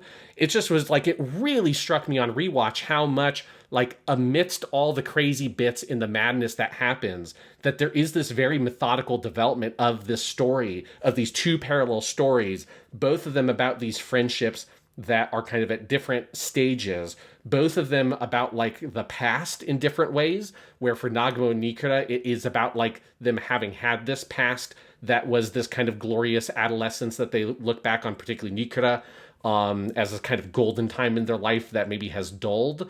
And then Matsuri and Eichan in the midst of that golden time, on the verge of it being seemingly lost.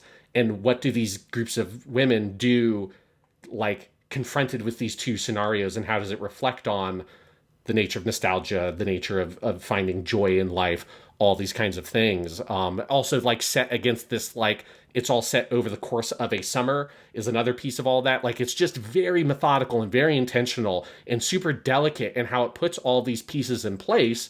And then we could also talk about like the overall structure of it a little bit, of where they put episode 5 and all these things.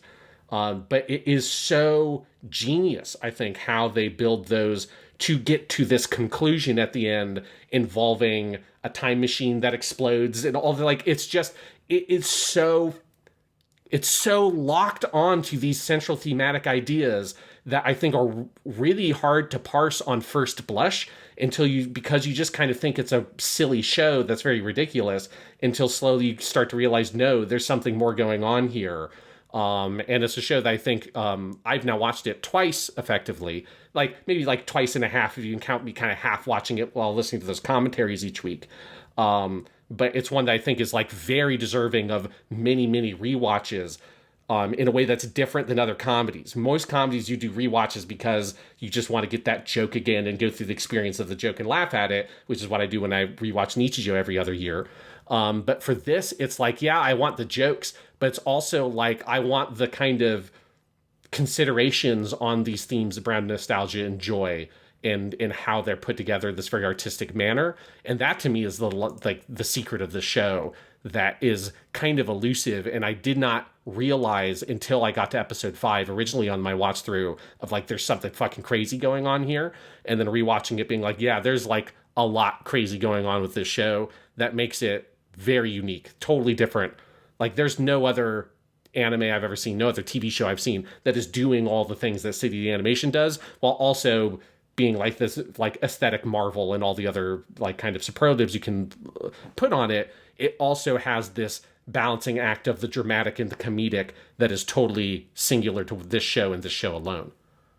Yes, I mean, as much as this show resembles Nichijou, as structurally, and tonally similar as it is to that or to Lucky Star, the KyoAni show this by far made me think the most of was Haruhi, was that show, because I think the thing that this shares in common is that it is truly bold, it is anarchical, it is genuinely, in the true sense of the word, avant-garde in places. Yes.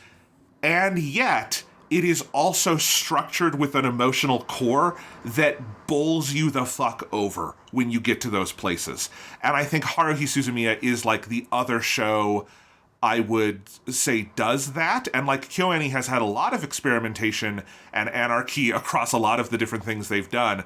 But I think if you're thinking of that overall kind of package where all of those things somehow coexist in a way that you think they're not supposed to, you think the anarchical cannot coexist with the like clear, incredibly sophisticated narrative structure. I think Haruhi does that, and I think City the Animation does that. And, I think I've said before, I think Haruhi is the second greatest anime ever made behind Mobile Suit Gundam. So I clearly hold City in fairly high regard too in that regard.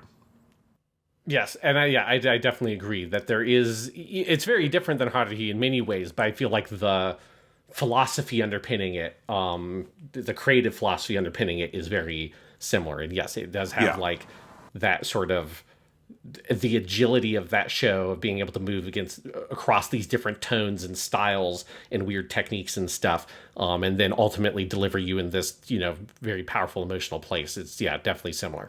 And I want to go back to that word avant-garde, because we talked about this a lot with my favorite episode of Japanimation Station, the Endless Eight Diaries, where we watched all of the episodes of Haruhi's Endless Eight, and we talked about them night after night and then edited them all into one episode, and you and I were just pigs in shit. We loved that so much, we were over the moon with those episodes and talking about them. But I think one of the points I made there, and I want to make again here, is that like I think colloquially when you hear the word avant-garde, especially as relates to film or television, and I've had points in my life like this where the thing you think of is like someone out in the forest shaking their camera over like a dead body of an animal and then cutting it together with pictures of naked people and like trying to aggressively assault your eyeballs or something like that. Any CU Boulder alums listening, pick whichever filmmaker you think I'm talking about. It's not just one. But like, that's not all it is, obviously, right? To be avant-garde, I think, at its core is to be like confrontationally free of structure and burdens and bounds. Not structure. Structure's not the right word. What I mean is like the outside applied structure, right? Like you're not working within somebody else's domain. You're not working within something that has, an automatic set of boundaries that go around it. You're creating something new that is an experiment that encourages the viewer to think about the form of the thing you are watching. And I think that can be such an incredibly joyous experience.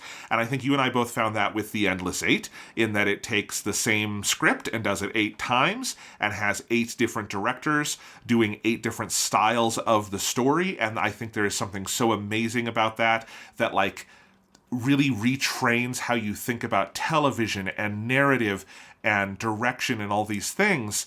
And I think there's nothing quite that crazy in City the Animation because it's only 13 episodes and it's not, doing 8 of them on the same script. But like, I would say episode 5 in and of itself is every bit as bold an experiment as the Endless Eight. It's maybe not as risky for the studio because it didn't eat up 8 weeks of commercial television. But like the fact that episode 5, half of that episode is a bold, dynamic split-screen experiment that splits to up to, I counted, 9 split screens with separate loops of action going on, and is drawing your attention in different directions, It is challenging your notions of continuity. It is challenging your conventions of linear watching, because I cannot imagine a person who did not, at the bare minimum, stop that episode at various points to rewind and catch something going on in a different box. And the extreme version of that would be just to watch it 9 times in a row and focus on the different parts of the screen, which I think would be, if I had had time to do that this week, I would have done, because I think it would be very rewarding.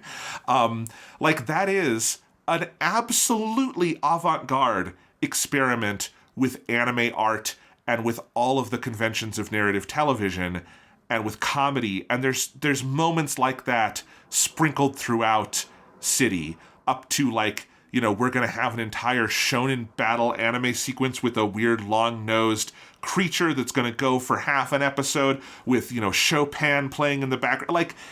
That's the spirit that exists in this show. And it is often screamingly funny, but also it would be that effect for me, Sean, of just kind of sitting there slack-jawed looking at this thing going, I can't believe this exists. I can't believe this exists. Holy crap, they got away with this. And that's one of my favorite feelings in the world to see while watching media. Oh, yeah. I mean, absolutely. It is avant-garde is the right, I think, phrase for the reasons you're saying of it is challenging your assumptions about what a TV anime can be and what it can do. I think both in a bigger picture way with kind of the genre blending it's doing, but also in a lot of those specific moments, with episode 5 obviously being the standout one that is the most okay, I've never seen a TV show do this ever. It laughs and spits in the face of 24 and calls 24 a little bitch. That's what episode 5 does. It's it tortures 25 or 24 with a rusty fucking iron, it's oh, you thought you did a split screen thing that was cool, check this shit out, motherfucker. You have no idea what you could do with this shit. It's wild. And that's not even the craziest part in that episode. It's the ending of that whole sequence is the craziest part. But you do get it throughout, both in conceptual ideas, in terms of blending different mediums together with the diorama stuff. Episode 5 also has the fucking crazy end credit sequence. You've got also just sequences, the animated sequences that just kind of blow your mind. That sort of just you don't really, again, this thing we talked about earlier, where you don't know how they did it. You get one right near the beginning in episode 1 where you have the sequence that starts with the whole crazy thing about the bird that has nothing to do with the show that he tells you. And then you're in the storm clouds, and then you have this big crazy 3D camera movement that comes from the storm clouds down into the city where the rain drops freeze in time, and then you have kind of basically every major character crossing the street as the sun breaks through and the camera comes in and lands on Nagamo, as this kind of statement of intent right at the beginning of this is what the show is going to do. It's going to kind of challenge your expectations about some of these kinds of shots and sequences you would expect. And that shot's not unprecedented, but it's incredibly unusual, especially. I just looked at it again. It might be unprecedented in the quality with which it is done. I can't reach for an analog on that, Sean. I don't know if you can, but oh my god. Yeah, the closest thing is going for something like UFO Table, but the way that UFO Table would do this shot would give you a very different final appearance than something like a Kimetsu no Yaiba.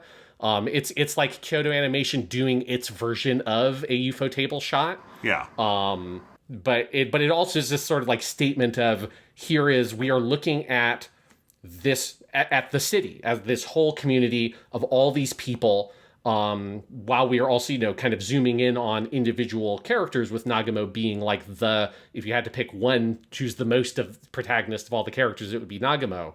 But it's such a great kind of intro to this is what you can expect from this show.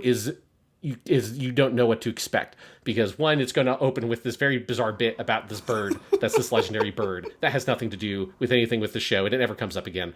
And then you get this kind of mind-blowing, mind-altering big 3D animated sequence. But I say 3D animated because of 3D camera movement, but it's a 2D shot. I don't think that that's a 3D CG whatever.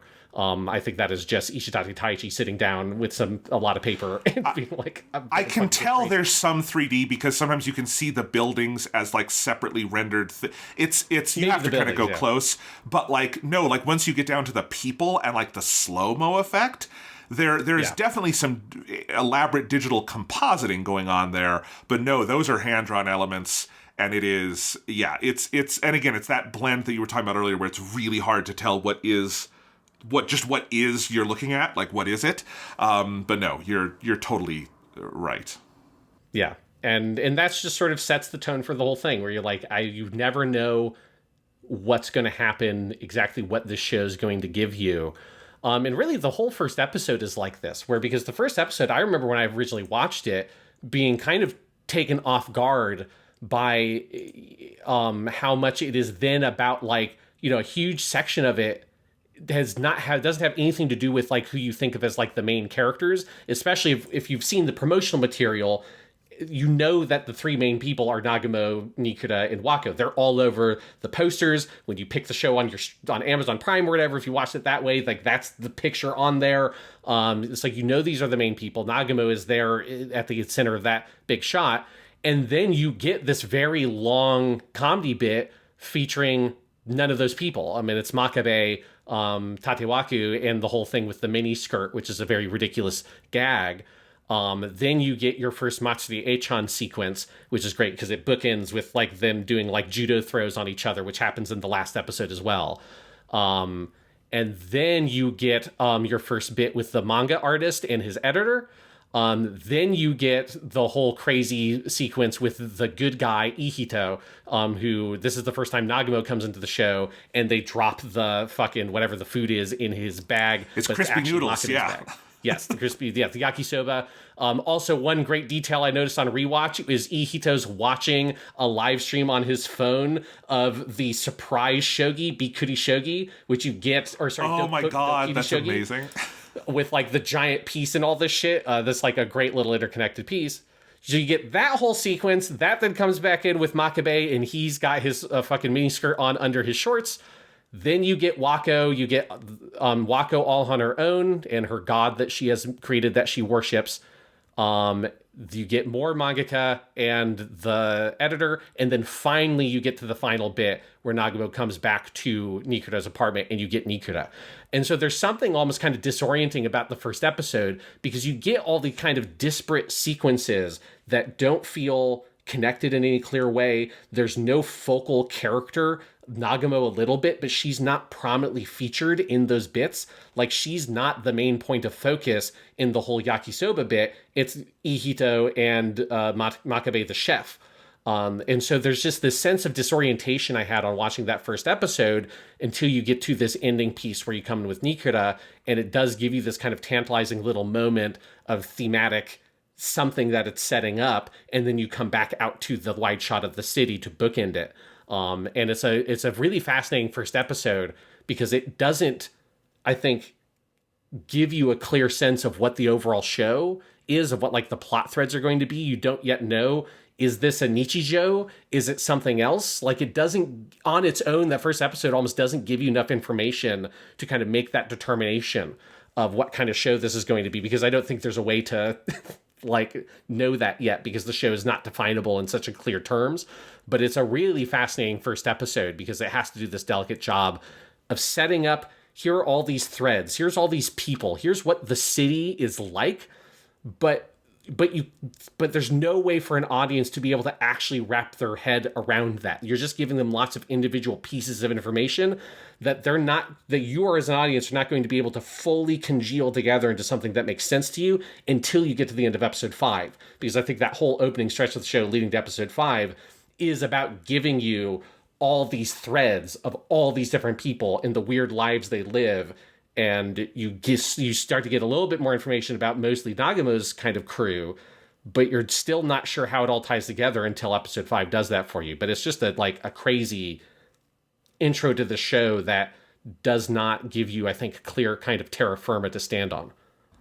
Right. And so you've seen the show twice, so you have slightly deeper thoughts on this kind of macro structure of it than I do. Because I will say my main reaction episode 1 was I hurt myself laughing at the entire crispy noodles bit, and how you have one end up in the bag, then a second end up in the bag, then it turns out it's not the nice guy's bag.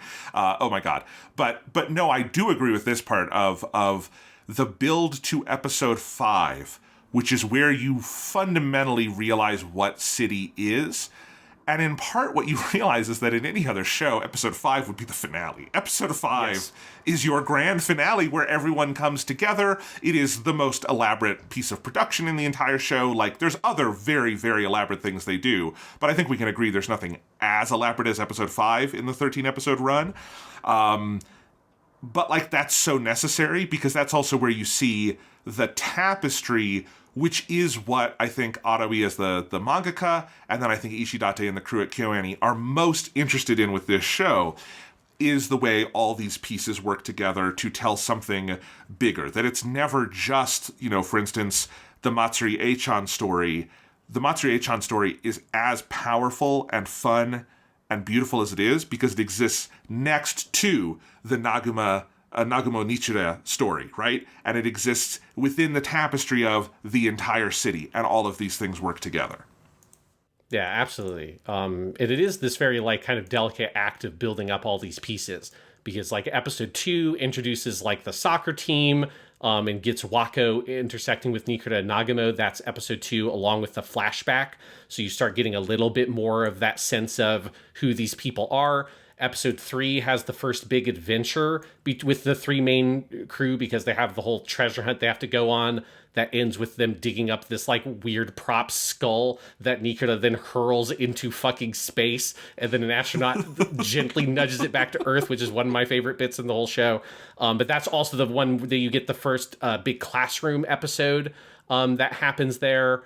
You also get Riko and her whole thing. You get the theater troupe. So you still, in episode 3, you're still introducing these large chunks of characters.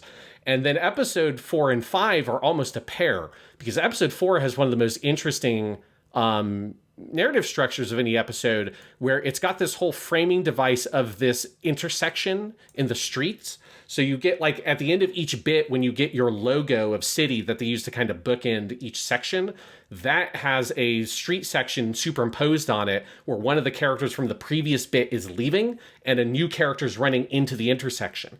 And that happens throughout the episode until eventually you get to the point where near the end, you have the big chase of where they're chasing after the big ear cat, Mimineko.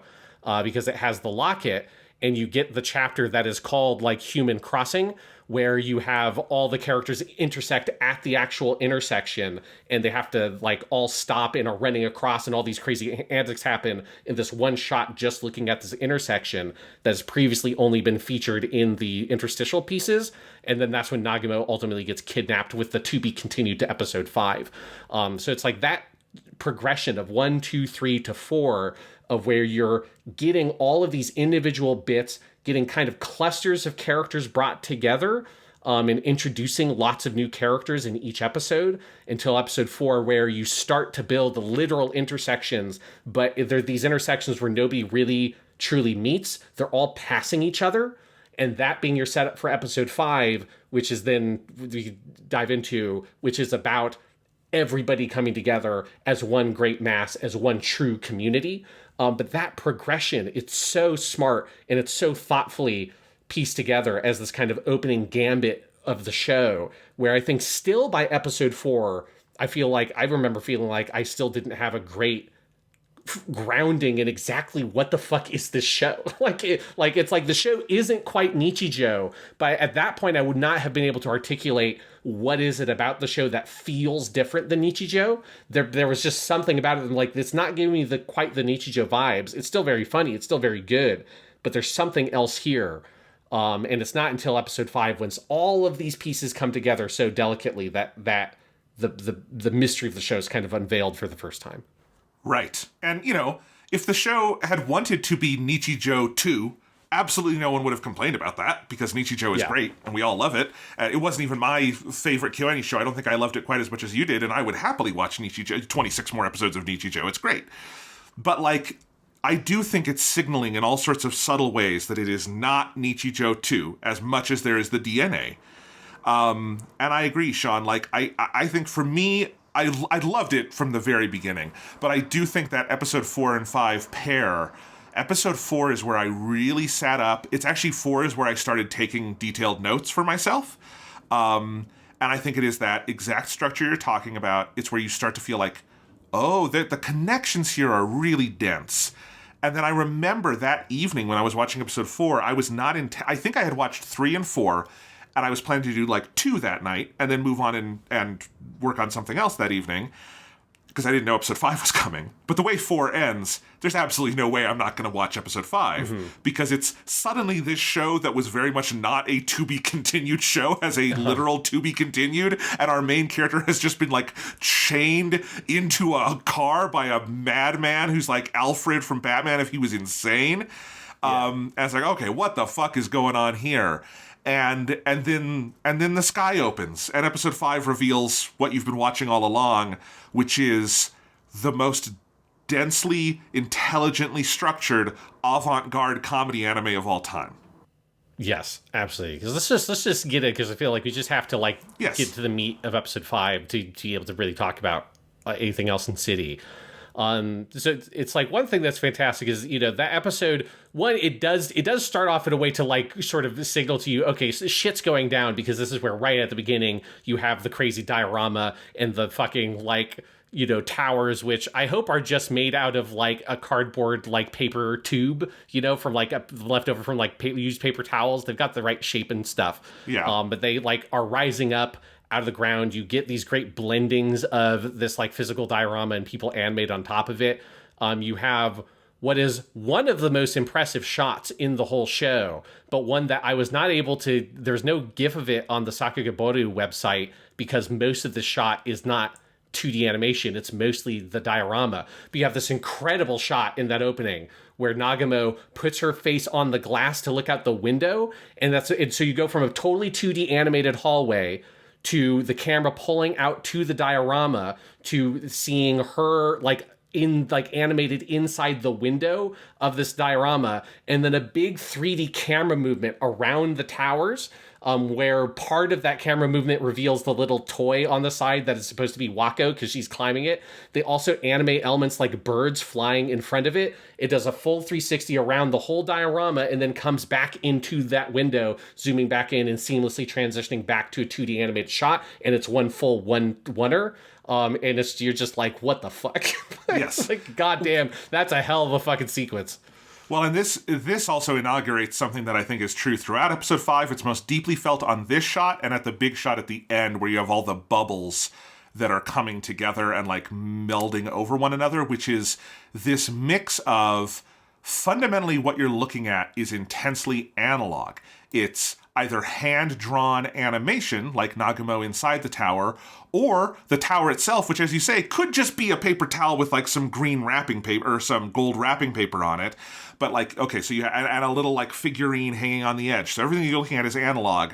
But the only way this shot is possible is through fairly cutting-edge digital compositing technology, right? Yeah. Which is, like, the thing that makes, stuff like Demon Slayer Infinity Castle possible.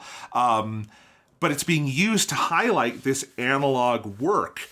And so much of this episode is that. It is foregrounding analog animation in different forms, be it like papier-mâché animation, diorama animation, or traditional, cell-style planar animation is what we would call it. But then, again, like that big sequence at the end with all the bubbles floating over one another, that is so intensely handcrafted, but that would have been literally impossible with actual cell animation. Shooting on an animation stand with a camera, with the physical moving pieces, you have to be able to, separate all those things and then move and manipulate them and their boundaries in the computer to make this thing possible. And then, of course, to say nothing of the entire, 10-minute split-screen sequence, which is the same kind of thing that you just could not have done through... I guess you kind of conceptually could have with physical paper and an animation stand, but it would have been exponentially more difficult. That's what I mean. It's like conceptually possible, but not literally possible. And so I think that mix of the digital and the analog and using the digital to highlight the analog, that is so much of what this show is about on a fundamental level. In some way is the new and the old, and appreciating the moment and feeling the nostalgia and all of those things. And then all of the things this episode is about. It's just so born on the body of the production. Yeah. And it's just conceptually the way this episode is put together is just fucking bonkers, because I love that it opens with what is a fairly lengthy sequence of that is like funny, where you have this sort of like parody bit of them in the tower facing like the different bosses, like it's fucking Goku in the Muscle Tower or whatever in Dragon Ball. Yes. But every single boss just sort of totally destructs immediately and has some sort of flashback of their tragic backstory that somehow involves some weird, mysterious giant robot that goes totally uncommented upon in the background, which is so fucking funny. But, you know, and it's a very good parody, especially, you know, a year that also features the Infinity Castle movie that is this, you know, is like we're fighting all these different bosses and they all have their tragic backstories and all this kind of stuff. So it's a very, you know, it's a still very relevant parody even today. But it's also like they do 2 loops of it, and both of them are funny. But I definitely remember when I was watching it, I'm like, I mean, this is funny, but I also had the sense of like, but if this is what this whole episode is, I don't know if this bit can support like an entire episode of a TV show, because that's like a third or something of the episode is just that section. And then you get to the like episode break or whatever with it gives you the logo city. And then that's where you come back on Nichijou, who is wandering around the town looking for her locket. And you have the first split screen where in the right-hand column, there's this like thin column that shows a Dragon Quest style 2D pixel version of the quest that Nagumo is on with her buddies.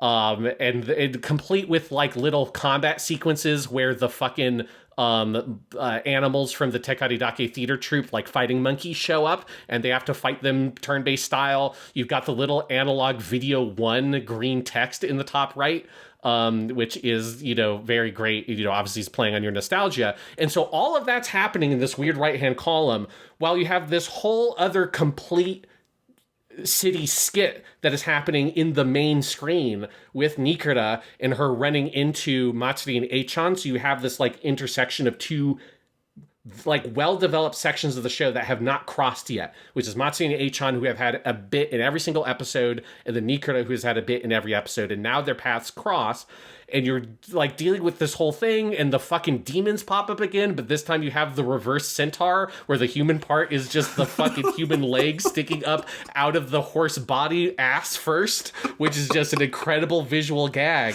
And you're trying to process all of that, while on the other side of the screen, you still have this column that is Dragon Quest, and then eventually it goes to a full animated version of Nagumo and gang getting to the next boss, and they're like out for like, because they're flu, and so they're like, I'm not here because I have the flu, and all this shit.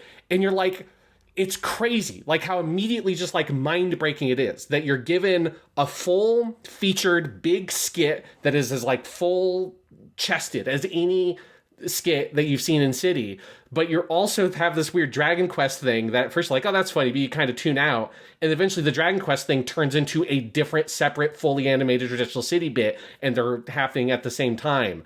And the way that they do this, of where they're like slowly teaching you, here's where we're going.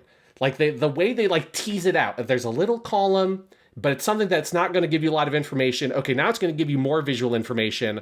And that's like, okay, now we're going to start showing you characters you've never seen before, because then you get all the people from the Aratara Sake family, but we've never seen this group where there's like the twin girls and the guy who we later learned that Tanabe is in love with, and all this stuff. So you now start getting characters you don't know, and slowly it starts adding more panels on top of it. And this process of just like the mind-breaking nature of watching this episode, where at first you're like, I can kind of process what's happening, and then eventually you start getting 6, 7, 8, 9 different frames on screen at the same time, where for a lot of them, those screens are just looping, but there's never a point where there's only one screen that has something dynamic happening.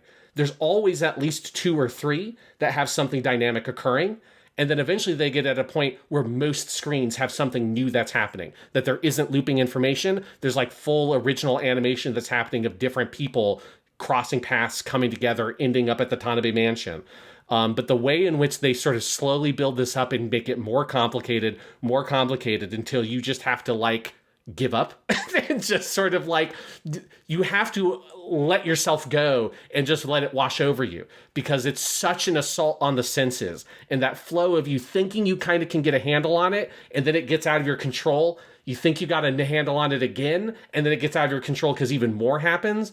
It's so crazy how not just conceptually what they're doing here, but I think the masterful level of execution at how they're playing this bit and how they're teasing with and like sort of interrogating the audience's ability to consume the information you're giving you, and how you're defamiliarizing them and like, you know, just kind of destroying their mind for trying to watch this like a TV show. It's so cool how good they are at playing out this bit for everything that it's worth. It's humbling is a word I keep coming back to, because I think that is so true. Another thing it's doing, like with that, Sean, is that it's also training you to just start to eschew dialogue in one form or another, right? Yes. And this is something City does this is another like difference between this and I think Nichijou and some of the other like comedies KyoAni has done, is a lot of the sketches are silent, or they just have silent, but like with music, obviously music and sound effects, but no dialogue. And a lot of my favorite ones are like that, like the one we mentioned in episode 12 with the big Nikura fight. But there's ones kind of throughout the show that are roughly silent. And this stretch, sometimes there's dialogue, but oftentimes there can only be dialogue for one of the 9 screens at most, because they're not overlapping the soundtrack, and eventually it is mostly purely visual. And so you are also being trained to basically absorb all of this without spoken dialogue, based purely on imagery. And that's, you know, that is one kind of fun thing when it's one screen, but when you're doing that with, you know, 8, 9 screens at once, it is a totally different kind of investment in the body of the show, and that becomes so fun. I mean, there's even bits where they've got speech bubbles going on with the characters to try to indicate what's going on. It's absolute madness, and I like what you were saying, Sean, about how they kind of build you into it. Because even just looking at your screenshot gallery, where you went insane with this, you can just scroll through still images of the episode and see how they layer it, see how they start playing. Okay, here's like a 4x3 area, and then a little sliver over here, and those are our 2.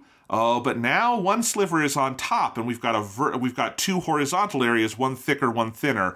But now we're moving back around. Now that one at the bottom has split into 2, and these are kind of like 2 16:9 screens. We've got a big 16:9, and then a big vertical slit here. Oh, but now we've got 3, and so it's playing with like shape and scale and like the arrangement of the pictures to create those patterns for you, and the way it just layers that up, until the final stretch of the image eschews any kind of sort of like linear like graphing of it at all, because the final part of the episode is with these like bubbles that are amorphously shaped and layering over each other and cutting each other off. Like that is also part of what makes that last part feel so virtuosic, is how it breaks the rules you've been taught.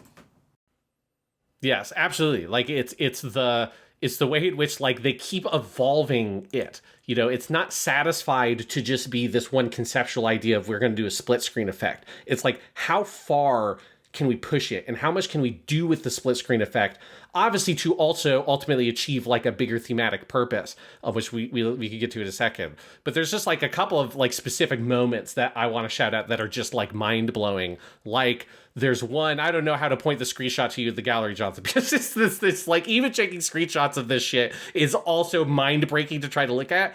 But there's one that just, when I saw it going back through the episode again, I'm like, what the fuck, is when they have like this regular grid where you have your kind of one, I think it's still 60:9 frame, that's your kind of main frame, but then it's aligned on the left and bottom with a range of other frames. But there's one where it's the soccer team, they've got the Tsuchinoko, and it's part of that whole bit, and they go to bring it to someone, and they do this Star Wars style wipe, but it's like a circle wipe where it starts in the middle and it wipes out to cut. But it's cutting from that to one of the frames that's on the side. And so The circle wipe is happening simultaneously, because it's basically moving that frame that's on the side to the center frame, and the center frame to that frame on the side through this circle wipe. And it's like, what the fuck? I mean, one, it's totally unnecessary, because you already have both images on it on the screen at the same time. You're just changing which one is larger than the other, but using this elaborate wipe, and you're seeing both of them happen simultaneously. And there's a lot of shit like that, where like they use editing things, or where there are characters that will move from one frame into a different frame as it gets more convoluted and the space starts compressing on itself. Because obviously the point is, all of these people, every single person we have ever seen in any bit up to this point in City, and some we have not yet met, are all starting through a insane series of elaborate events that if you start going through it slowly, you can kind of piece together. All of them have been invited to or get dragged into going to the Tanabe mansion for this big party. But it's like the way in which, as it gets closer and closer, it gets denser and denser. The screens, the separate frames start interacting with each other, and people going across them, or them editing into each other. And then you start getting into the sequence where it starts very rapidly editing and shifting and transforming those frames so they no longer conform to regular boxes, but to all these different kinds of random shapes and like big diagonal dramatic lines and stuff as everyone collapses, until Nagama opens the door, and that's where you get the bubbles, where everyone is occupying one space together. All these frames have devolved into amorphous blobs of bubbles that come together and break apart. And there's like just a beauty to this that I remember being so emotionally overwhelmed by this reveal when Nagama opens the door into blackness, and then heard this one little bubble on her, and then all these bubbles coming and swarming around her. And there's just that sensation of the chaos of humanity, of everyone, of that, the achievement of all of this madness, of all these different images and moments in these people's lives you've just been like mentally assaulted with basically for like 5 minutes or longer than that, has come together to this beautiful dance of all the worlds of these people represented in these little bubbles that come together and break apart like this, like, you know, cosmos, this big bang of humanity, basically, because it does ultimately converge into all of them merging into a single, like, singularity point, this little, like, glowing little, like, kind of mirror ball that then explodes into your Where's Waldo image, which is the sequence from the manga is the Where's Waldo bit, where it's like multiple pages of that, basically. Like, what a just absolutely breathtaking depiction of community and humanity, visualized in a way that I've just never seen or anybody express something like this, and where it's doing it in a way that your mind can't process. The production process of how do you conceptualize this sequence, how do you put it into practice? From what I understand, like the official City Animation account has said that the Ginga, the key animation for this, was all done by one person. They didn't say who that person was. I don't know if it was Oda Minoru, who was the director for the episode. I don't know if it was maybe Ishidate Taichi. I have no idea who did it. But like how you conceptualize and execute this sequence is something that is like beyond what my brain could comprehend. And you mean specifically the bubbles at the end, not the entire split screen. Yeah, just I mean, even the entire split screen thing also kind of is like that, but the bubbles specifically, right. It's like, I mean, because I guess it's the thing that it makes sense that it would be one person has to draw it, because I don't know how you could coordinate this across multiple people in the way that for the split screen thing, I'm sure they did. I have to imagine that a lot of that was, you're going to be in charge of this box for this sequence and stuff like that. You can divide that work, but there's something about this bubble sequence. It's so convoluted, it's so complicated that it does feel like that the basic version of it has to be something accomplished by a single artist doing it, because it's like there's just no way that a group of people could coordinate to like wrangle this sequence. And there's something about that is also beautiful, that adds to the majesty of this sequence, that it is something that it's so artistically driven, it's so artistically motivated, it so breaks outside in that avant-garde sense your expectations about what animation can be and what it can look like and the forms that it can take. And the fact that all of that is not just to show off or something, it's not just like to be like an interesting technical achievement, it is about delivering this powerful thematic moment of connection and community and humanity, expressed in this bubble image. It's just I don't know what your emotional reactions were, Jonathan, but I was just so emotionally overwhelmed by this sequence. Oh, I completely agree. This is one where, like, the episode ended and I just sat with my TV off, staring for a little bit, like, thinking about it. And there is, I really like how you put that analysis, Sean, because it is expressing something about the infinite permutations of humanity and community, which is so much of what this show is about. And, like, if you think about the split screen dynamic building into that final sequence, and I mentioned earlier that it practically demands you rewind and rewatch and think about it in different ways, but, like, I don't think there's any number of times you could watch this episode and feel like you got, quote unquote, all of it. It's not as simple as you could just watch, okay, there's up to 9 split screens in that middle sequence. You can't just watch it 9 times in a row focusing on the different sections, because it's not just about 9 separate things. It is also the dynamic interplay between them, as in the sequence you mentioned where it does the circle wipe in and out on 2 different parts of the screen that are but they're on screen together, so it's a wipe within its own, like, image, which is unheard of. So there's things like that, so that there is this permutability of it that is kind of effectively infinite.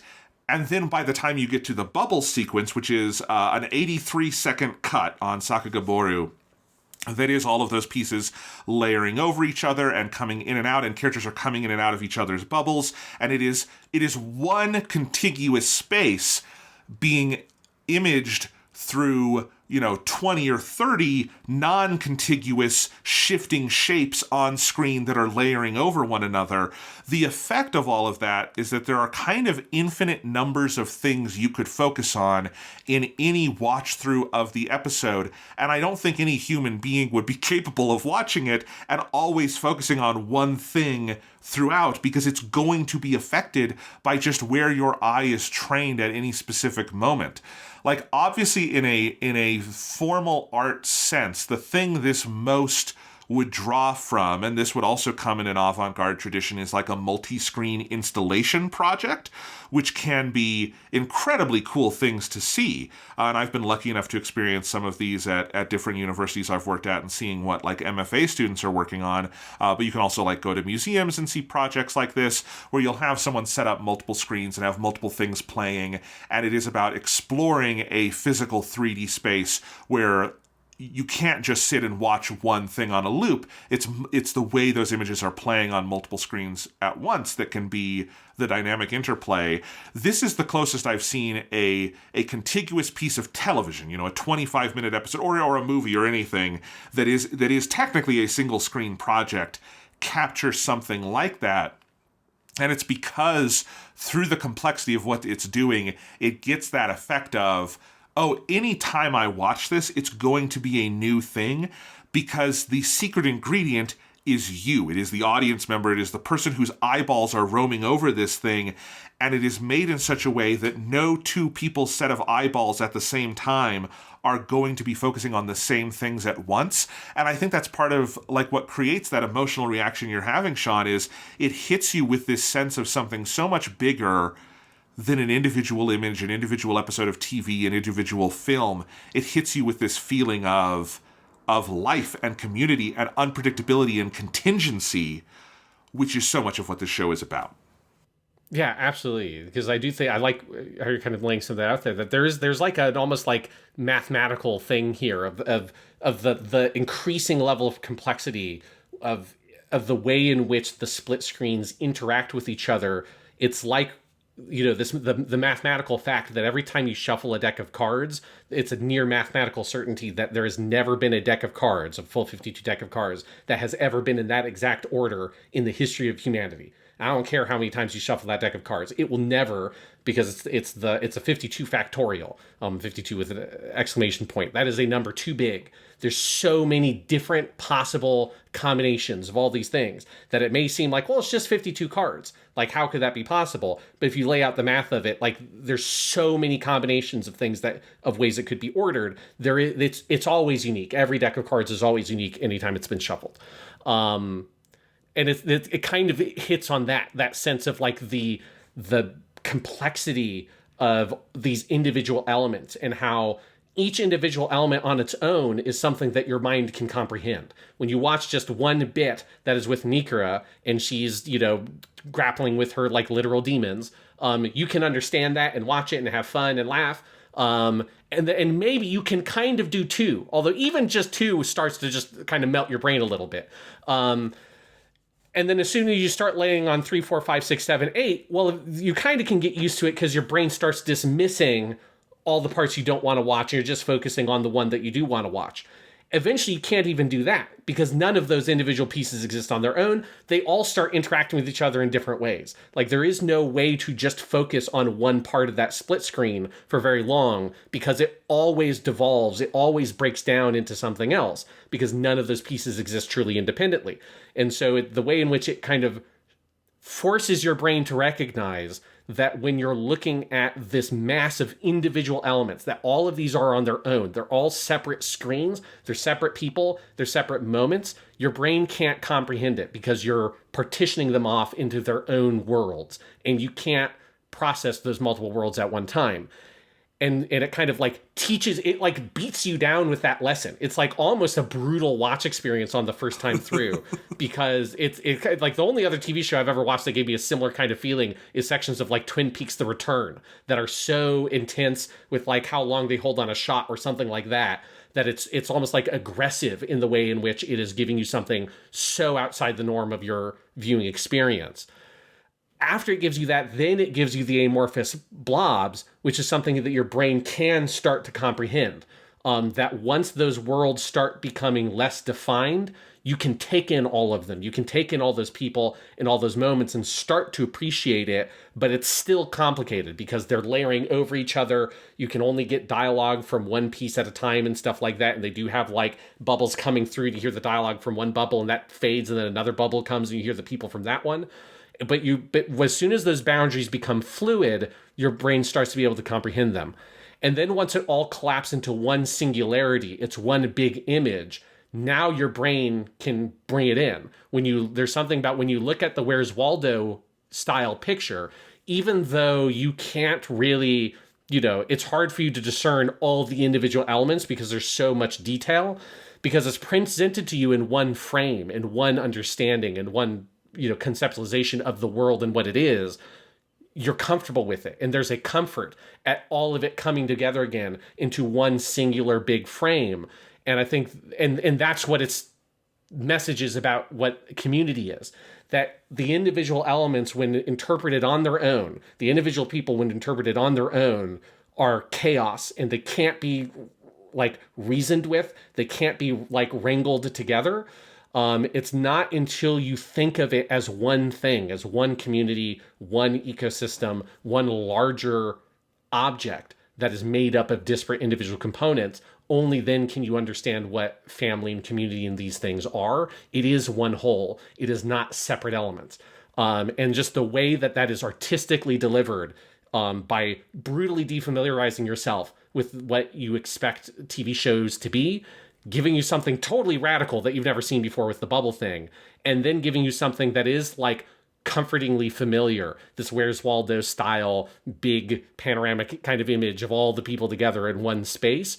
Like that's part of that overwhelming emotional thing of it, is it's like, it's making you relearn what a community is on like a conceptual and emotional level, not just an intellectual one, which is something that only a piece of art like this could do. And it's doing it in a way that just nothing else has ever expressed in the history of the medium.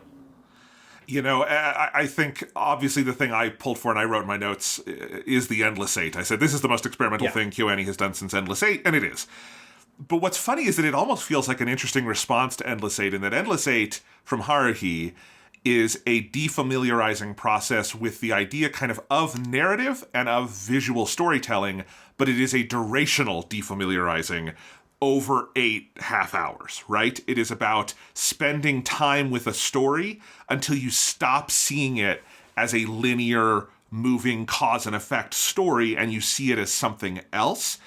City decides to do this in one 25-minute episode in kind of the opposite direction, where instead of having a durational defamiliarizing, it is we're going to throw you into the deep end of the pool defamiliarizing, and it is this rapid, like take the chaos of an Arawi Keiichi story and present it to you in a way where you are completely pulled out of your, normal understanding of like stories with this kind of individualistic cause and effect until you're starting to see a symbiotic cause and effect in a whole community.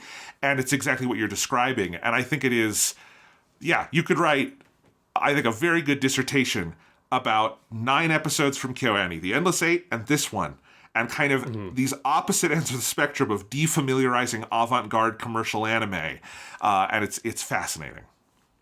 Absolutely. And then it doesn't even fucking stop there, because then you also get like the beautiful thing. There's one thing that's a great detail, is that all of this is also centered around Nagumo and Nikita, and it's their relationship, because that's obviously the key relationship of the show.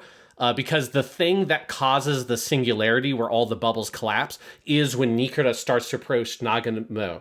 And when their bubbles are about to come together, that's when all of them collapse together. And then the thing that ends the Where's Waldo shot is Nagumo and Nikita, who back up into each other, and that becomes the wipe, the transition, the cut from the Where's Waldo thing back into a regular episode of City of the Animation. And the level of comfort you get when it's like, oh, like it almost looks weird. I love that moment where it's like it comes together and you have just like a regular 16:9 frame that's just not doing anything weird. And it's like, you're like, oh my God, this is almost the craziest thing of all. It's just a normal anime after what I just watched. But the way that leads into this just beautiful reveal of the locket, which is the thing we've been chasing since episode 4, that ends up in the hands of the character that you don't learn more about until like episode 10, I think, is the guy with the psychic powers. You can see the history of the items he touches, which is just an insane part of the show. But this is the first time you see him, and he's there with Mimineko, and he opens the locket, and you see that it's a picture of Nagumo from behind with her fist up in the air. And that's the thing that is so important to Nikita. It's this memory of her past and this like relationship for her that's so important, that she's very embarrassed by, but it's something that she still keeps in this locket. And then of course you get the incredible gag of this like emotional moment, the emotional landing of that, and then the dude throws it on his like bargain bin fucking everything for 100 yen plate. It's very funny. And then the episode's still not contented, because then you get an entire unique ending sequence drawn in classical Japanese art depicting the origin of the city, which you learn all comes from Tanabe's ancestor, who's this like goofy dude down on his luck, who, because he was like a nice guy who likes to help people out, managed to create a whole giant community around him of all of these people who came and built this city in the shadow of this mountain. And then the city is like ransacked by weird rat monsters that Buddha shows up and fucking smashes the castle. And then he realizes, oh, that was kind of fucked up. So he builds the 2 big golden towers, which everyone laughs about and has a good time, including Buddha. And that's like that's the actual origin of the story of the city. It's not whatever weird like bird cult or whatever you got in episode 1. It is this sort of natural thing of one guy wearing literal rags, who's, just because of his like human compassion and decency, managed to build up a whole community, an entire city around him through kindness, including like the Buddha himself participating in it and building these monuments to that community. It's like such a great, amazing way to show how it's like that this moment you've seen, this one thing in this one episode of all these pieces coming together, this explosion of community and people, that this is just one moment in a like hundreds years long history of, it's not just these people, it's this place. That's what a city is. It's a community that exists beyond the bounds of the individual lives that have been led there. It's a community that's passed down throughout time, from family to family, and that it has its origins in like the simple desire for people to be together. It like that, the fact that the episode still like goes on to get to that point, it's like you get there and you're like, God damn, like I don't know if I watched episode 5 of the show or did I just watch City the fucking movie. Like, it's so dense, there's so much material in there. It's just mind-boggling how they built this fucking episode. It's crazy. Yeah, I don't know if I have more to add. The Buddha thing is like, And that whole ending sequence is like, it's the cherry on top of the cherry on top of the cherry on top of the cherry that is this episode Sunday. But it does tie it all together. And again, this episode also fundamentally reorients what you're watching for the next 8 episodes, because the majority of the show happens after this. And now you are watching... You're still watching City, but you're watching City with a different valence, and the show settles into a different kind of rhythm than it had up to this point. And it still has some very conceptual episodes, like the Wacky Races episode, and all of that stuff. But it becomes the show it needs to be. And it is also so interesting that the show is so willing to place its boldest and its best episode at episode 5. And that is not in any way some kind of pacing mistake. It's the key that unlocks the beauty of the show. Absolutely, because it's the thing where it's like from that point forward, you just have no choice but to see it in such a different way. That it's like it's now when you get introduced to a set of characters you don't really know that well, you feel like you're oriented on them, like inherently. Like in an episode or 2, you get the whole sequence with the barber, who is a character you hadn't encountered before, who describes himself as the darkness of the city, but he's really the guy who's like using the proceeds of his fucking barbershop to build bridges and stuff like that, which is a great bit. But it's like you get this sense of, even when you meet all these like some like wacky new people, you feel like you yourself have such a grasp of this whole community and what this show is and what it's about because of episode 5, that it feels like it's home now, that it's just, you're just a part of the city with everybody else because you've been through that experience of that episode. And it just fundamentally changes the way you experience everything that comes after it. It's so cool. Well, I think, Sean, maybe that means that we should transition into talking about the cast, the voice actors, the characters, and other things that happen to them along the course of the show, because now we have the context of episode 5 to draw them all together. Yes, because, I don't think we need to break down each individual episode like that, but we can discuss the cast and talk about like some of these bits and stuff throughout the show. We'll start with our lead 3. So our main character, Nagamo herself, is voiced by Komatsu Mikako, which, interestingly, she is one of the only main members of the cast that are not, like, notable KyoAni alums. But we have talked about her before, because she is Iori Sei in Gundam Build Fighters, which is a thing I had totally forgotten about, because it's been so long, and I forgot that, like, she's played a lot of, like, young boys, because I've heard a lot of her older kind of women kind of voice acting. But it's like, yes, she is Iori Sei from Gundam Build Fighters. She's also Maki from Jujutsu Kaisen. If you've been playing the more recent Genshin Impact, she's Mavika, who is the goddess of fire in Genshin Impact. She is also, one other thing we've covered, she's Susamaru, which is the Kemari demon, the one that, like, in season 1 kicks, like, the ball in the kind of first half of that show. She's that in Kimetsu no Yaiba. She's always been in lots of stuff. This is, as with all the actors on the show, it asks a lot for, like, this is a very actor demanding show.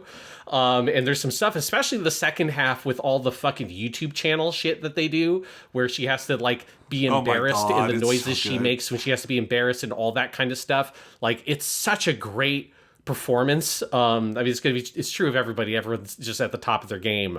But I do love the balance of Nagamo, of the kind of, like, lazy elements of the character, the kind of the apathy the character expresses in lots of places, alongside the sort of, like, simple purity of her, that she just, like, takes things very seriously in a very straightforward manner.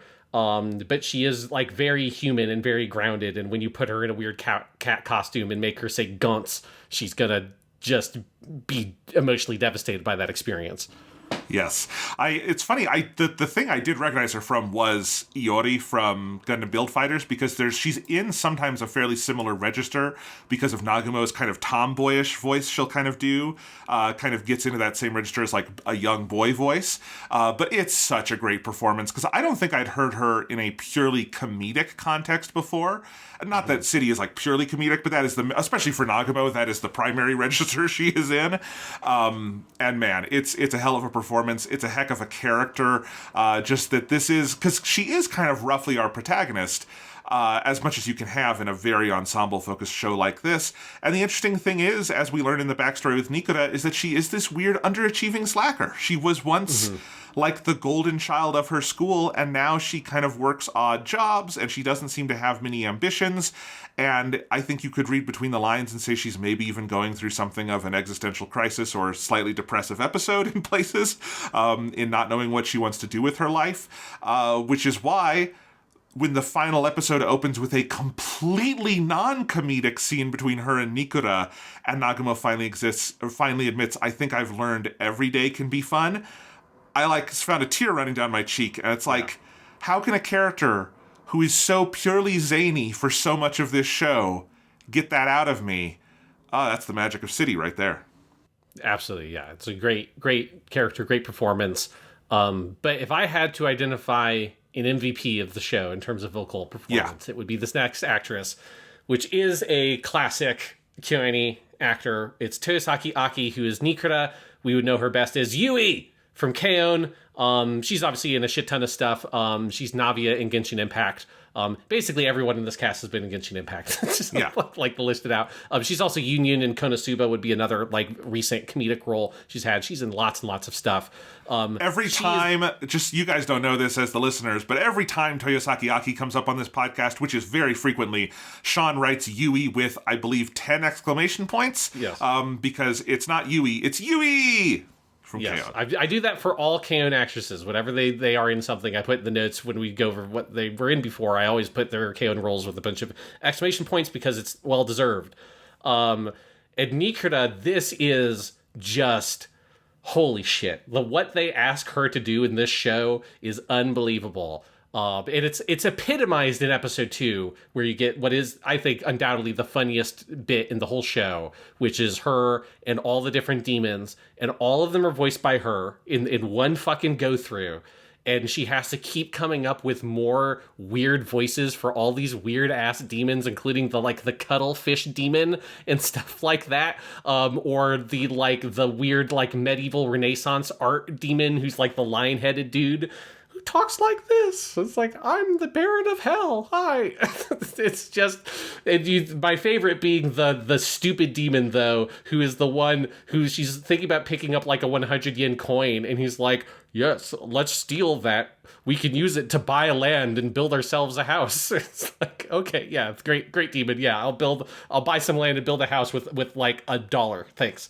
But she has to do that whole thing, all those voices, one go, and keep all of it going. And there's some shots where it's each demon has one line right after the other, so it's she has to do all of them in one go in one 10-second chunk. It's such an incredible, shows her visual or verbal flexibility of what she can do, but then also just the main performance of Nikura. She has so many incredibly elaborate bits that are so funny, whether it's her doing the ramen thing and having this whole huge gourmet fucking monologue about eating raw ramen out of the package, which is a thing I've done because it is great, and it is that description is perfect of just the I'm a lazy fucker, let me just do it, let me just crunch this shit, this is great. Her having to do the whole fight with the monster in episode 12 that has no dialogue, but it's just her yelling and shouting and screaming in simulated slow motion. I mean, I have to imagine that if you were an actor on this show, that just every week you show up for the recording sessions being I just get to watch the Toyosaki Aki theater. Because she always has some sort of one woman bit in almost every episode. Or it's her making a YouTube video of herself, right? All that stuff. It's just, God, this character's so fucking funny. And the places that Toyosaki Aki has to go as an actress to deliver on what they do with her is just crazy. But it's an all-time great comedic performance. I could not agree more. I do not necessarily disagree about the scene with the Five Devils being one of the funniest things in the show. For my money, though, I do have to highlight Nikura eating the uncooked ramen that you mentioned. I do think that might be the hardest I laughed at all of City.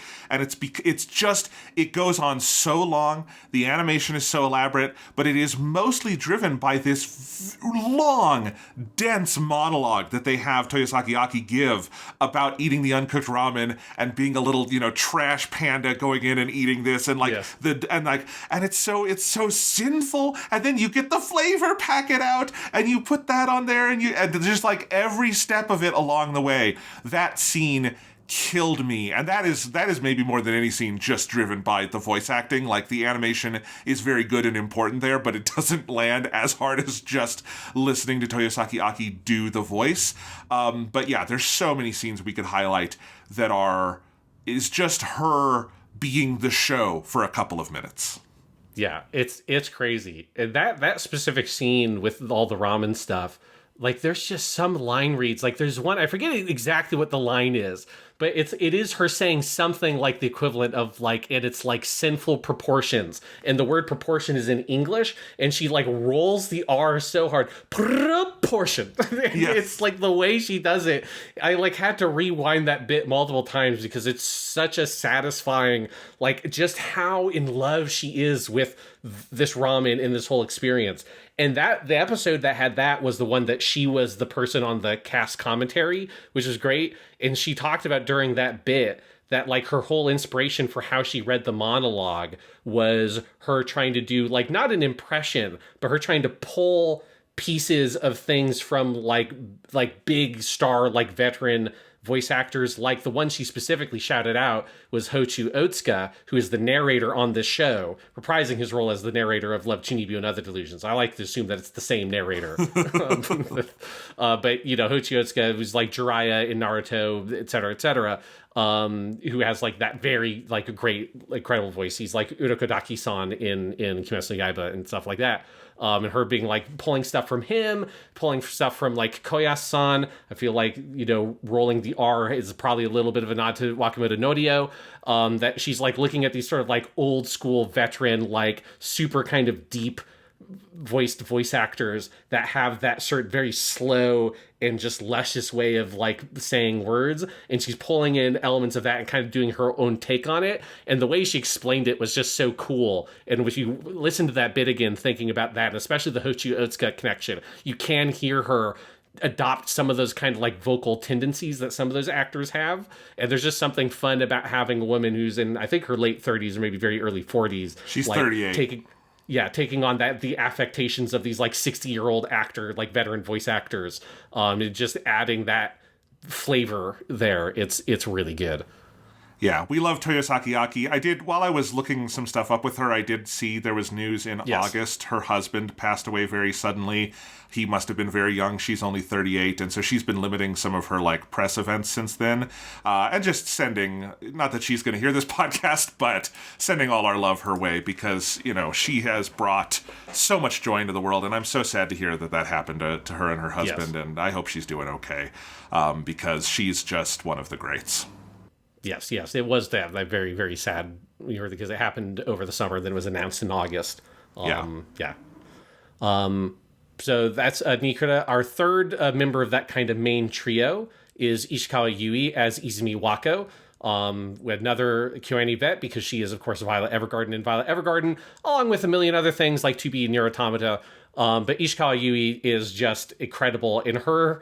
But, like, I think she gets pigeonholed sometimes these days in very dramatic roles because she has that very, like, intense, serious voice that, like, Mikasa from Attack on Titan 2B is, like, very much in that kind of area where I think, like, especially after Mikasa, she get cast in those kinds of characters a lot. But she can be very, very funny. She's China in Gundam Build Fighters, which is fun that we have China and Iori are together again in the show.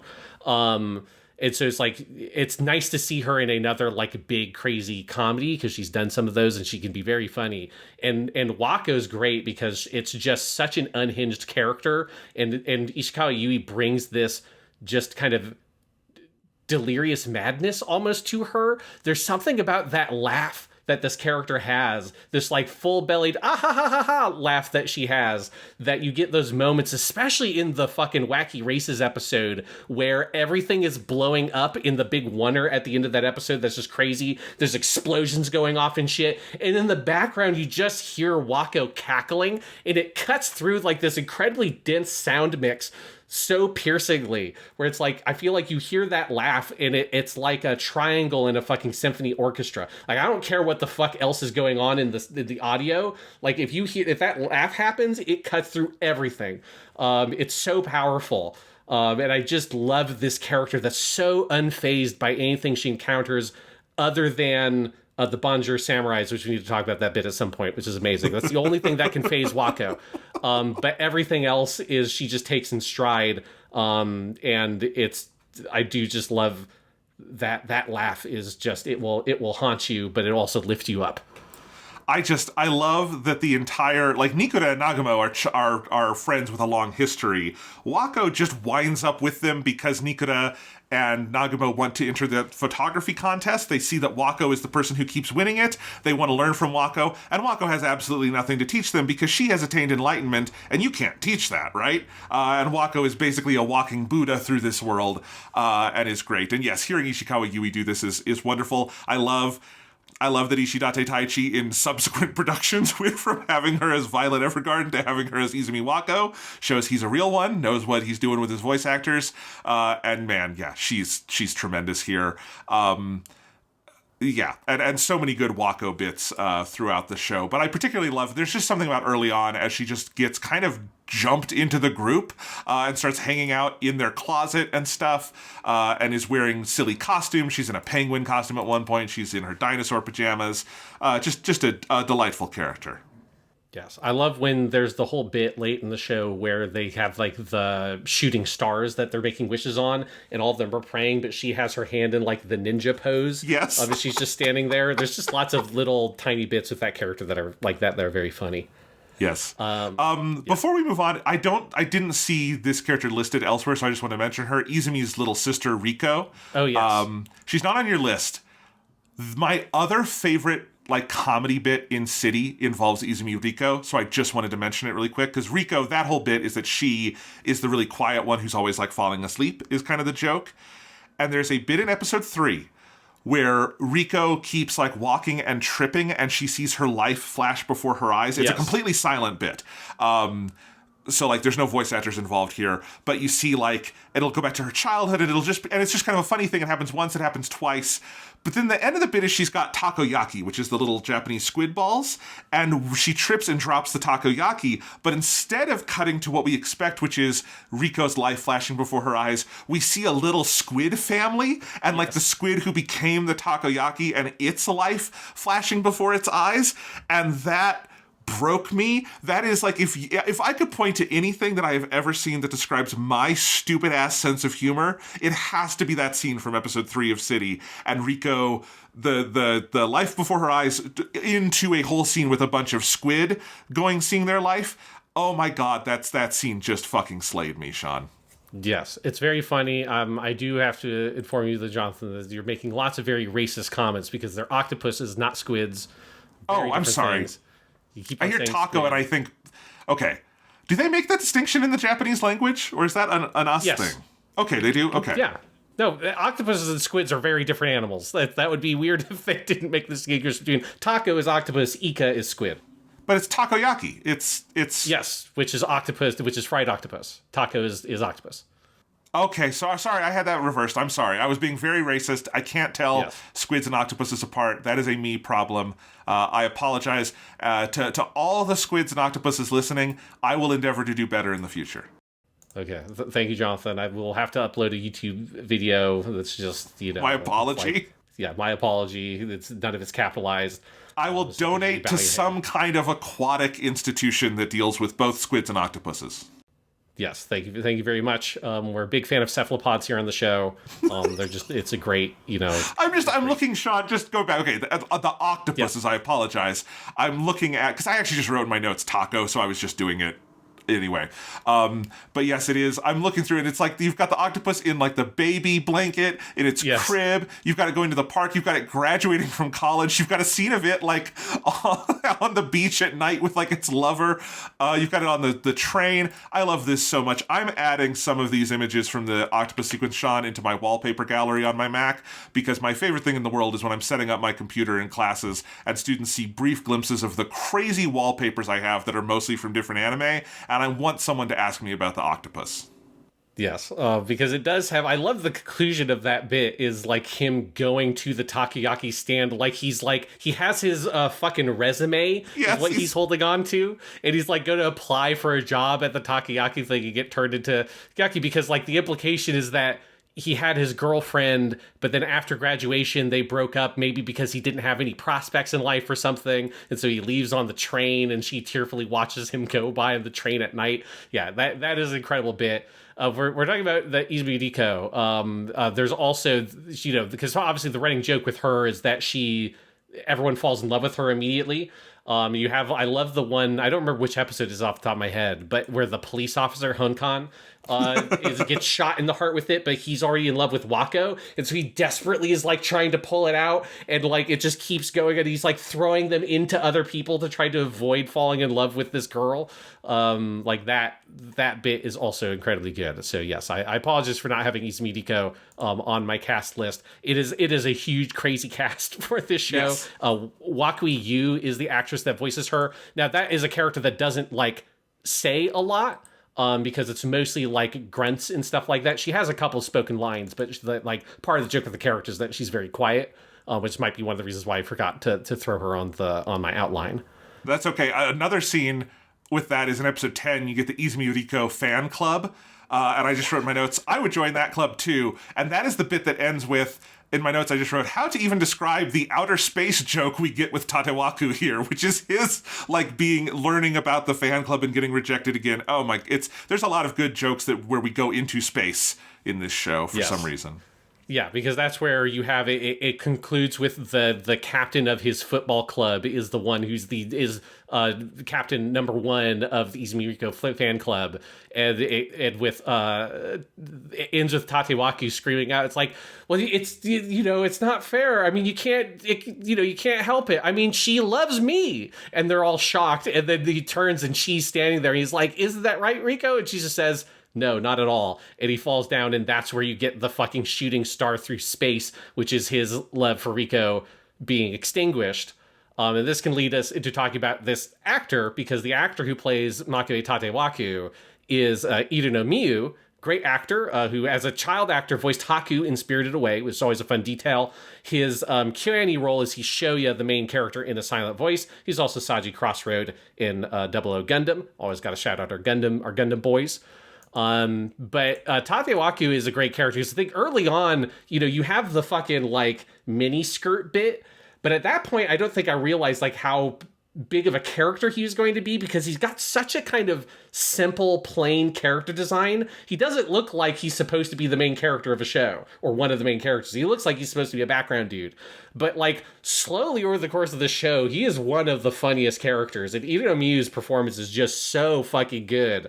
Because you do get, after that bit of him getting rejected, you have the whole thing in the classroom where he starts emotionally breaking down and announces to his teacher, because the teacher's like, everybody, like, what even happened over the summer break? Like, don't you want this to be a summer that everyone's going to remember? And he stands up, he's like, teacher, this summer I was broken up with by Izumi Riko. And he's like, okay. It was just like, would that get me in the Guinness Book of Records? What? Would getting my ass broken up with get me in the Guinness Book of Records? And it just starts this whole crazy bit of them trying to come up with a way to get in the Guinness Book of Records. But the way that Irino Miyu's just like snot running down his face, at least the animation, and just shouting out these lines is so funny. And this fucking character just cracked me up more and more and more. Like the more you get into the show. You get the whole sequence, I want to say it's in episode 7, where he goes to the fucking boutique, and he wants to go date Riko, and he goes to the boutique to get the, like, fucking awful shirt on. It's episode 8, and he just is, like, desperately trying to figure out, like, how to get with Riko, and he goes to the boutique to buy this, like, terrible shirt that's, like, ripped to fucking shreds, and his mind can't comprehend it. It's so good. That's also the episode where you have them trying to form a band, and he makes this terrible Bon Jovi pun off of the like Bon Holiday and Tanjobi, which means birthday. It's just like, you know, just so many good gags in this show. He absolutely does. One of my favorite voice actors. I love him to death. I wrote this in my notes. All the string of band names they suggest leading up to Bon Jovi. I have them all here. It starts with Duck Noodle Long de Chat Smoked Daikon Pickles, then Smoked Pickle School, Mr. Chocolate Pumpkins, Pescatore Empire, the Dorayakis, and then O Bon is a jovial day, Bon Jovi. And that's how that scene ends, and it killed me. Yeah, or in Japanese, it's because Matsuri's birthday is on Obon, which is a Japanese holiday, and Tanjobi is Japanese for birthday, so it's Bon Jobi, and it's just the pun it's so powerful. It's an absolutely legendary bit. But the best Iri no Miyu bit, the best Tatewaku bit, is the one where it's at the end of episode 10 is where you get this extended sequence at the end of that episode, which is a series of next episode previews. Yes. For a show that doesn't exist, where it's like him in Izumi Riko ending up on like a deserted island, and they're gonna kiss, and then there's like pirates attack the island, and then he discovers like an ancient underground civilization of octopuses that are going to invade the surface world, and then they end up coming back home, but the whole thing ends up being for nothing because the fucking backpack with her computer gadgets in it fucking explodes, and all like the memories of the trip are lost because it explodes. But it's like a 3-minute sequence where it's just Ida Miu's voice over for like, and what? B and Rico end up on a deserted island. What's going to happen next? Oh, what are we going to kiss? Oh my God. And it's like, it's so good the way he captures that energy. And that bit is especially funny to me because it has got to be an intentional Nadia's Secret of Blue Water reference. And I very recently watched through that show and suffered through the whole like fucking deserted island arc, which there's a lot of very specific things that happen here that are like that random deserted island arc that's like half of that show. That's awful. Them on the island and them kissing on the first time on the island, there being a secret civilization under the island. All this shit, some of like the weird mecha stuff there is like very reminiscent of some of like the Nadia stuff. And so it's just Ida Miu just like vamping on these crazy next episode previews. And there's like 4 of them in a row. And so it keeps cutting to black at the end and you think it's over. And then another one starts again, and then another one starts again. It's one of my favorite bits in the whole show, and the way that Iri no Miu plays the whole thing is incredible. And then the fucking punchline at the end, where he falls off the tree because he realizes, oh, it's all been pointless because Rico doesn't remember any of this shit. And he's on the ground, and Nagamo and everyone stands over him and is like, Tatewaku, what the fuck are you doing? What have you been doing? And he looks up at them, and he says, Daiboken des? Which is just like, I had a big adventure, and with a big smile, and it cuts to black, and that's the end of the episode, and it's so funny. It's perfect. That it's after 9 episodes with no next episode previews. Yes. You get to the end of episode 10. And it's 6. They do 6 subsequent next episode previews for a fake show. And it is just so perfect. And Miyu Yorano, man, I love this actor. I love when, like, he's in something that I'm teaching and I get to tell my kids, where you got to start was Haku as Spirited Away. And I just, because that's the thing, like Miyazaki Hayao often does this where he casts like unknowns for different parts, but then because they're in a Miyazaki movie, they become big. And Miyu Yorano has to have had one of the craziest post like Miyazaki careers up to this point, and always reliably great. And this is so good. And Tatewaku, the funny thing is he is in every way a background character, but he's one of the main characters, and that's why he has these just series of Sisyphean struggles that he could never escape from, because he's not the actual protagonist. Yes, and he's just so funny. All right, the next I have is our duo of the most precious characters in the show, which is Echan and Matsuri. Echan voiced by Tadakota Azusa, Matsuri being voiced by Nanase Ayaka, both of them being KyoAni vets. Tadakota Azusa in particular has been quite a few KyoAni shows, because she was Lulu, the kind of fairy girl in Myriad Colors Phantom World, which was Tadako Azusa's kind of big breakout character. And then she's been in multiple subsequent KyoAni shows, including as Sasaki Azusa in Sound Euphonium, which is the girl who is Kumiko's friend at the other school, who in the books has like a whole series of books written about her. Then she's also Luculia in Violet Evergarden, which is the other auto memory doll at the school that Violet goes to, is that character who has her brother and all that. And that's kind of like that tragic story there. And then Nanase Ayaka as Matsuri, she has been in KyoAni before because she is in Sound Euphonium. She's Suzuki Mire, who is the character who joins in the second year, who is like the very tall tuba player. So she's in like Sound Euphonium, the movie, the one that takes place during their second year, and she's in season 3. Which is a very different kind of like voice, because that character is very kind of like deep and kind of very like introverted, whereas Matsuri is the exact opposite of that. But both these performances are just incredible. Both of these characters are amazing. And like every time you get to an Echan Matsuri bit, it both like makes you incredibly happy and also makes you incredibly sad, because you know that there's always this shadow hanging over it that they're going to have to break up, basically. But they have like it's just one of the most authentic feeling friendships between teenagers I feel like I've ever seen represented in media, of just like these two absolute fucking goofballs who are very bored with the world, and so they just come up with the most ridiculous games to play with each other, and the weird like kind of word games and roles they play with each other, and kind of absurd things they get up to in just their kind of normal after school antics. It just so takes me back to like when we were on the debate team and shit like that, and just like the dumb shit we would get up to at debate tournaments. And as a teacher, me seeing like kids during our advisory, which is like study hall period, where they're kind of bored, and especially now that they can't be on their phones this year, which is great. And so they have to figure out like other dumb shit to do. And there's an authenticity to the friendship that they do with these two characters that is so effective, because it really plays on that nostalgia piece that I think is a big part of the thematic material of the show. But then it also like really pulls on your heartstrings when you know that these two are going to end up separated eventually. Oh, it's the heart and soul of this show. It's so amazing. It is by far like the most authentic version of this kind of friendship I've ever seen in a series. Huge kudos to these two actors who I could have seen them going for more of a Ghibli style approach of casting like kind of unknowns, or even maybe like actors in this age range of the characters to do these voices. But I think having, the professionals come in and give these voices that sound like they have to have the skill to do all the comedy bits and the wordplay and all of that, but they're still able to instill this kind of untrained quality into it where Echan just sounds like a middle school girl. Matsuri sounds like a middle school girl. There's something about the way they express emotions and everything that feels so authentic, that can also be very, very funny when they do it.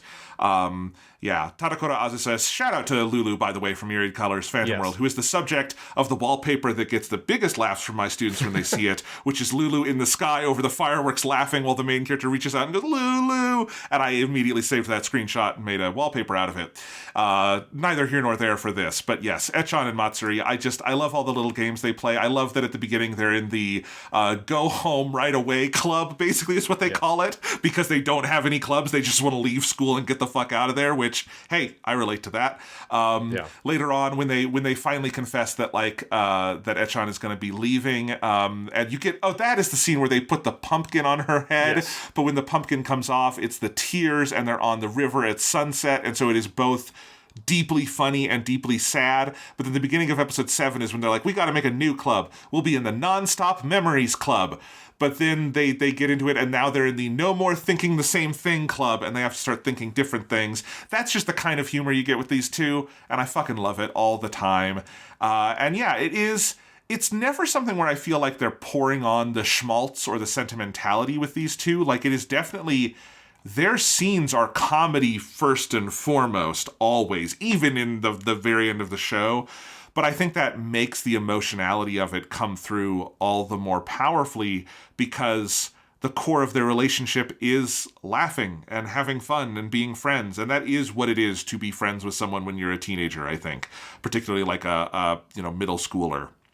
And so the fact that the comedy is the thing through which the tears arrive is exactly right. Yeah, absolutely. And it is like, it's because like, that's the only way they know how to process the emotions they're going through, is to try to laugh through them, right? Because it's like so much of, particularly Ichan's side of the story, is her struggling with her having to tell Matsuri and kind of deal with this. And she struggles with it through the whole show, because at the end of episode 2, you have the scene where she comes home and her mom says, like, hey, have you told Matsuri yet? And she's hugging her dog and says, no, not yet. And she's smiling, but the shot lingers in that way where you know that, like, Ichan's really struggling with this. You know, she, in order to tell her, she has to put the fucking pumpkin on Matsuri's head. That scene is both hilarious and just heartbreaking.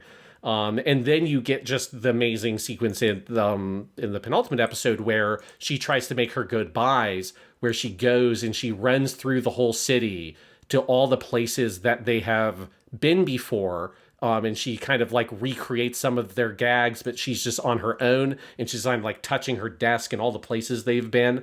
And then she's intending to leave quietly, ends up running into Matsuri and does the whole bit where she's like, oh, I have attained a power whereby if I touch you, you shall lose all your memories. And she's like, no, that's not possibly true. And she taps her on the shoulder, and Matsuri, of course, plays along, and Ichan leaves quietly on her own. And that like whole sequence is so heartbreaking, where she walks away and this like stark blue background turns and waves to the camera, and Matsuri walks out, Ichan's gone, which of course leads to episode 13, where they finally have their, you know, kind of they reunite at the airport, and they have, you know, where Ichan has always been the leader in that relationship.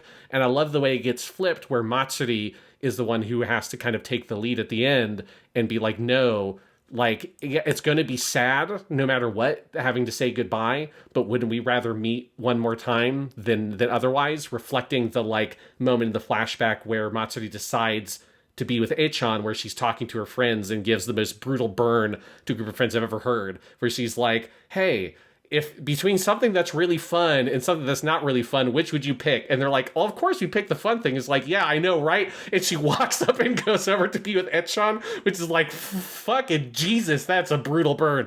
And it's like, you people are dull as shit. I don't want to spend any more time with you. I'm going to go be with the fun people.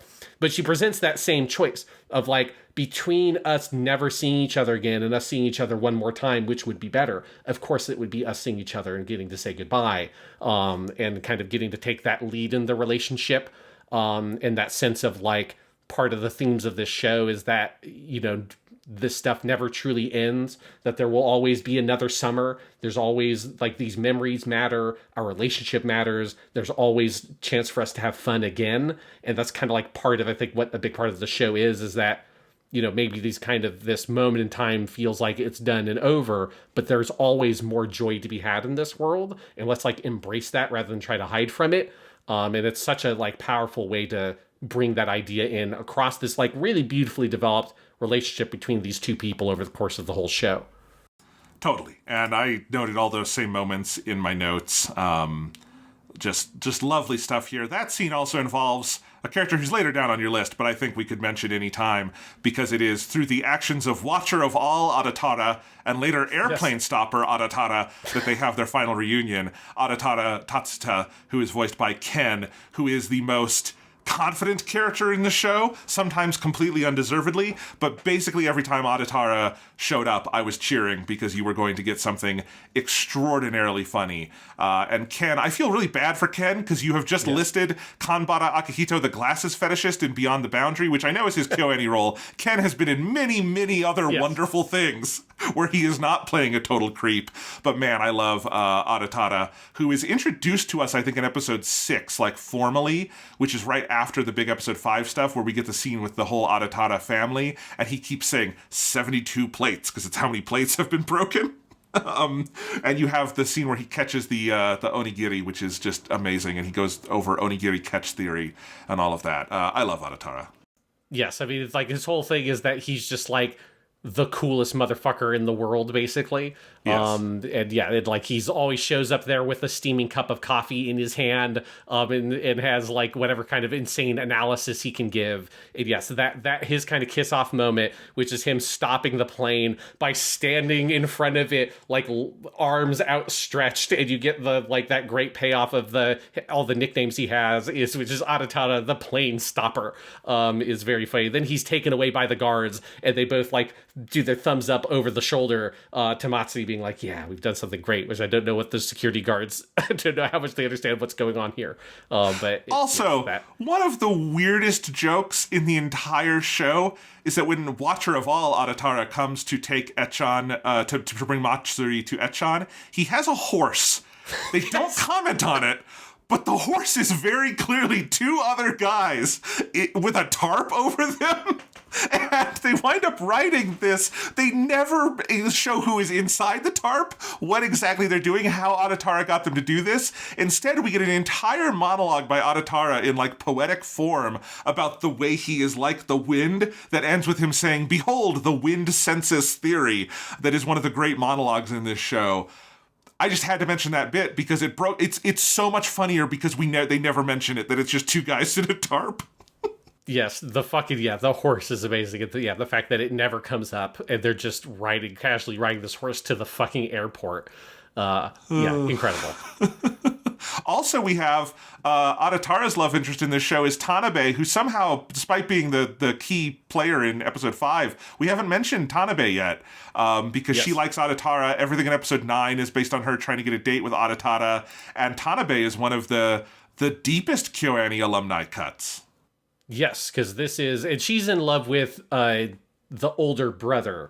Right. Okay. Aratara, the plane stopper. Yes, there's a lot of Arataras in this. Yes, but she's in love with his older brother because this is Tanabe, voiced by Goto Yuko, or Gotuza-sama, who's, of course, Asahina Mikuru in Suzumiya Haruhi, as well as herself in Lucky Star. I forgot to put that credit in the notes, but yes. She does notably appear in Lucky Star. She's also Georgie, the maid in Miss Kobayashi's Dragon Maid, the human maid in that show. So Tanabe is there with her lovable butler Hotaka, and she is the one who keeps the city going and gives everybody their random awards for doing little things. And yes, it is it's just lovely to like have her in the show, doing her Gotuzer thing, with her like that like kind of very delicate voice that she's got, that she gives to Tanabe. It's a very similar kind of voice as she uses for Mikuru.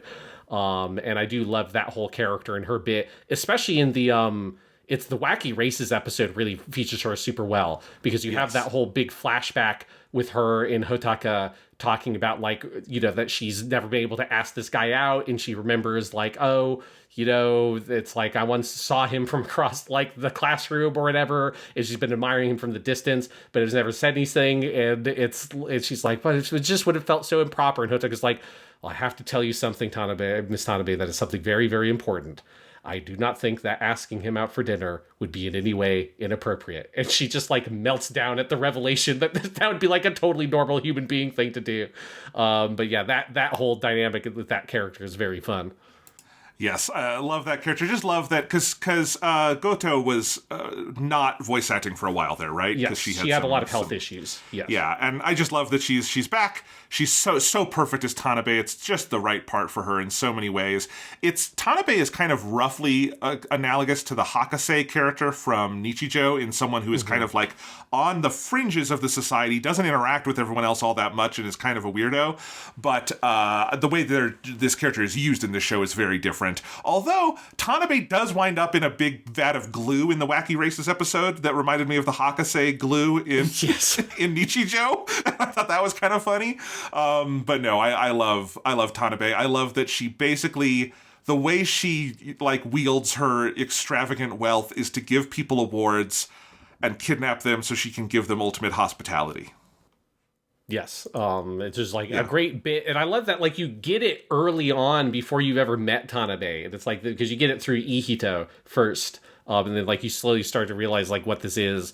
And then, of course, she is the descendant of the guy who founded the whole town, is what you learn at the end of episode 5. Yeah, it's all pretty wacky. All right, getting back into your order, we had the manga bros, who we haven't talked about yet. two manga people. So you have Kamaboko Oni, who is the mangaka, who's voiced by Miyazaki Yu, and then Todoroki, who is the editor, who's voiced by Suzuki Ryota. Miyazaki Yu, I didn't note any like big roles that we had seen him in before. Suzuki Ryota as Todoroki is Ishigami in Kaguya-sama Love is War, which is another great performance. I fucking love these two. I love their whole weird shtick. I love they're really awkward, like they're like the heavy breathing and like they need to say something, they don't know how to say it. But just the whole thing with his fucking manga, which is Nocton-kun, or like Mr. Bummer, I think is how they translate it. And it's just, you get like these glimpses of every episode, just something that's a bummer happens. And it's like he falls off a cliff, his fucking house explodes, he falls down a manhole or whatever. And it just seems like the trashiest fucking manga in the world, but somehow like everybody loves it. There's a great bit where Makabe Tsurubishi, the chef, after his whole ordeal with wanting to be the regular at this restaurant, but that restaurant shuts down, and he stumbles across this volume of Mr. Bummer, and he's like, oh, the secrets of the world are contained in these volumes, and he tries to give one to his son, Tatewaku, as like this fatherly gift that's like, this will teach you the wisdom of how to live your life, and he just throws it away. But I just love this fucking ridiculous, terrible manga that everyone seems to love. And all the stuff of like, he keeps on thinking it's going to get canceled, and then they're like, no, let's make Mr. Bummer 2. And just the back and forth with that shit is so fucking good. We actually, when we were talking about Wako earlier, we forgot what I think is by far the best Wako scene and the best use of her voice actor Ishikawa Yui in the show, which is when Wako has to translate between the manga bros, because they won't. This is when we have the other thing we have to talk about with them, which is the other manga, Bonjour, which is so funny. But this is where they're both like so in their feelings that they won't talk to each other, so they basically are whispering to Wako, and then she will tell it to the other person, which eventually descends into Wako and Ishikawa Yui just having the full conversation in both voices back and forth for the end of the scene, which must have been another very fun day in the voice booth. Yes, yeah, because this is all in episode 11, and this is where you get that whole bit, which is where there is one little tiny crossover with Nichijou in the show where you learn that they exist in the same continuity. It happens way earlier in the show. But there is another mangaka that submits for like that the manga's magazine is going to run, which is drawn by Naganohara Daisuke, which is the pen name for Mio, who is one of the main characters from Nichijou. And I think it's episode 2, you get a brief moment where you see her from the back in her workshop, and I think she's like broken her wrist or something, so she can't actually make the manga that is going to become like the Bonjour Samurai manga. And so that's when Rakuten-kun 2 has to happen. But I do love that apparently Mio did become a full-on like manga master. There's a huge monologue that the mangaka in this show has in episode 11 where he talks about like Naganohara Daisuke, she's an absolute master. She's the one who created the classic romance manga, which is he has all these volumes of it, which is Kochira Kuchibiru Dorobo, which is like over here like lip thief, which is what that title literally translates to, but it's got like 100 volumes and all this shit. It's like, oh, your next work, like there's no way I can compete. And that's when you learn that Mio has not changed all that much in the years since Nichijou, because she is still drawing her crazy BL manga, and you learn it's this insane Bonjour Samurai manga, or Bonjour Mina no Shu, which is like Bonjour everyone, but written in like old school samurai talk. And you have all these like terrible sex puns about like, oh, I want to take my Bonjour and Bonjour it into your Bonjour. And it's also where you get, that's the best vocal performance by Koyasu Takehito, who plays a bunch of characters in this show, but he is the main Bonjour samurai who wants to Bonjour his Bonjour into everybody's Bonjour. And having him get to like say all those puns. It is an all-time great bit in this show, and it's just incredible. 100%. And yeah, I do love that Nichijou connection, and that just makes it. I actually hadn't quite noticed, like picked up on that, because you've seen Nichijou many more times than me, and knowing that is Mio makes the Bonjour. The Bonjour scene was already riotously funny. That makes that even funnier. Oh my god. Yes, it's, oh my god, it's so fucking good. And in that scene, I also love, there's just like screenshots that Todoroki, that's the one where he has to go again to try to apologize and get like another manga from this dude. It's like the 5th time this happened. And so he's like going across the street in his like Dogeza like deep like sort of like beg pose, but he's like a Roomba and he's just like bumping into shit trying to like get his way into the room. It's very, very funny. So that's those characters. Then I've got the old dudes, which is one of my favorite groups of characters. We've got Kawahara Yoshihisa, who plays Makabe Tsurubishi, who is the chef. Who's like to me, he's like the lead old dude. He is Sasahara senpai in Nichijou, the guy with the goat in Nichijou, if you remember that character. He is also in Tamako Market. He's Tomio Shimizu, who's one of the members of the market, of the shopping arcade. He's the little dude who has the afro in that show. So he's another KyoAni vet. We then have Koyasu Takehito, who is Aratara Hakase / the Aratara, the father of the Aratara house, along with, like, he just plays a bunch of random people in the show as well, including the Bonjour Samurai. And he, of course, has been in everything. It's pointless. He's one of those actors, it's pointless to list things out. He's like Mula Flog and Gundam Seed and shit like that. But important for KyoAni, he is Claudia in Violet Evergarden, Violet's caretaker. So that's your KyoAni connection. And then you have Mizuchi Kiyomitsu is the editor-in-chief, and he's also the Ihito, the good guy. He's like any announcer in the show, like all the people that would like announce the race, the horse race, all of those are all that guy too. He plays like a billion characters on the show. But these are our old dudes who have their old dude adventures, which I just love, especially Old Man Summer, which is incredible. Of them going on the boat to the beach, and then there's like fucking typhoon, and they just don't give a shit. There's like, no, like I don't care that we're old. We can have a better summer vacation than fucking anyone, and they just get wasted and want to go out to the beach and all this shit. It's very good. That was the scene I wanted to mention because I have it written in my notes. It's so good. That scene is also, it has the most intense animation with all of the storm animation. That scene was just designed to destroy streaming bit rates. The copy of this show I was watching was like 99% very good, very well encoded, and when it got to that scene, the image basically disintegrated before my eyes, and it's like, okay, this is a scene that we will require a Blu-ray to see in proper quality because no streaming bitrate could possibly do this scene. That scene also, and that episode ends with, I forget which one of the three it is, yelling, "Enjoy summer!" in English, and it's fucking great. Yeah, it's really good. One great little behind the scenes detail for that is that when they recorded the scene, there's a moment where they're running through the tunnel to get to where the beach is, because the editor-in-chief, I think it is, like, he sprints off immediately, and the other two chase after him, and they're shouting after him, and, like, the lines are supposed to go, like, wait, don't go! And then the editor-in-chief is supposed to be like, dude, what, you just shout, wait, you think anyone's going to actually wait for you, motherfuckers? And he just, like, runs off.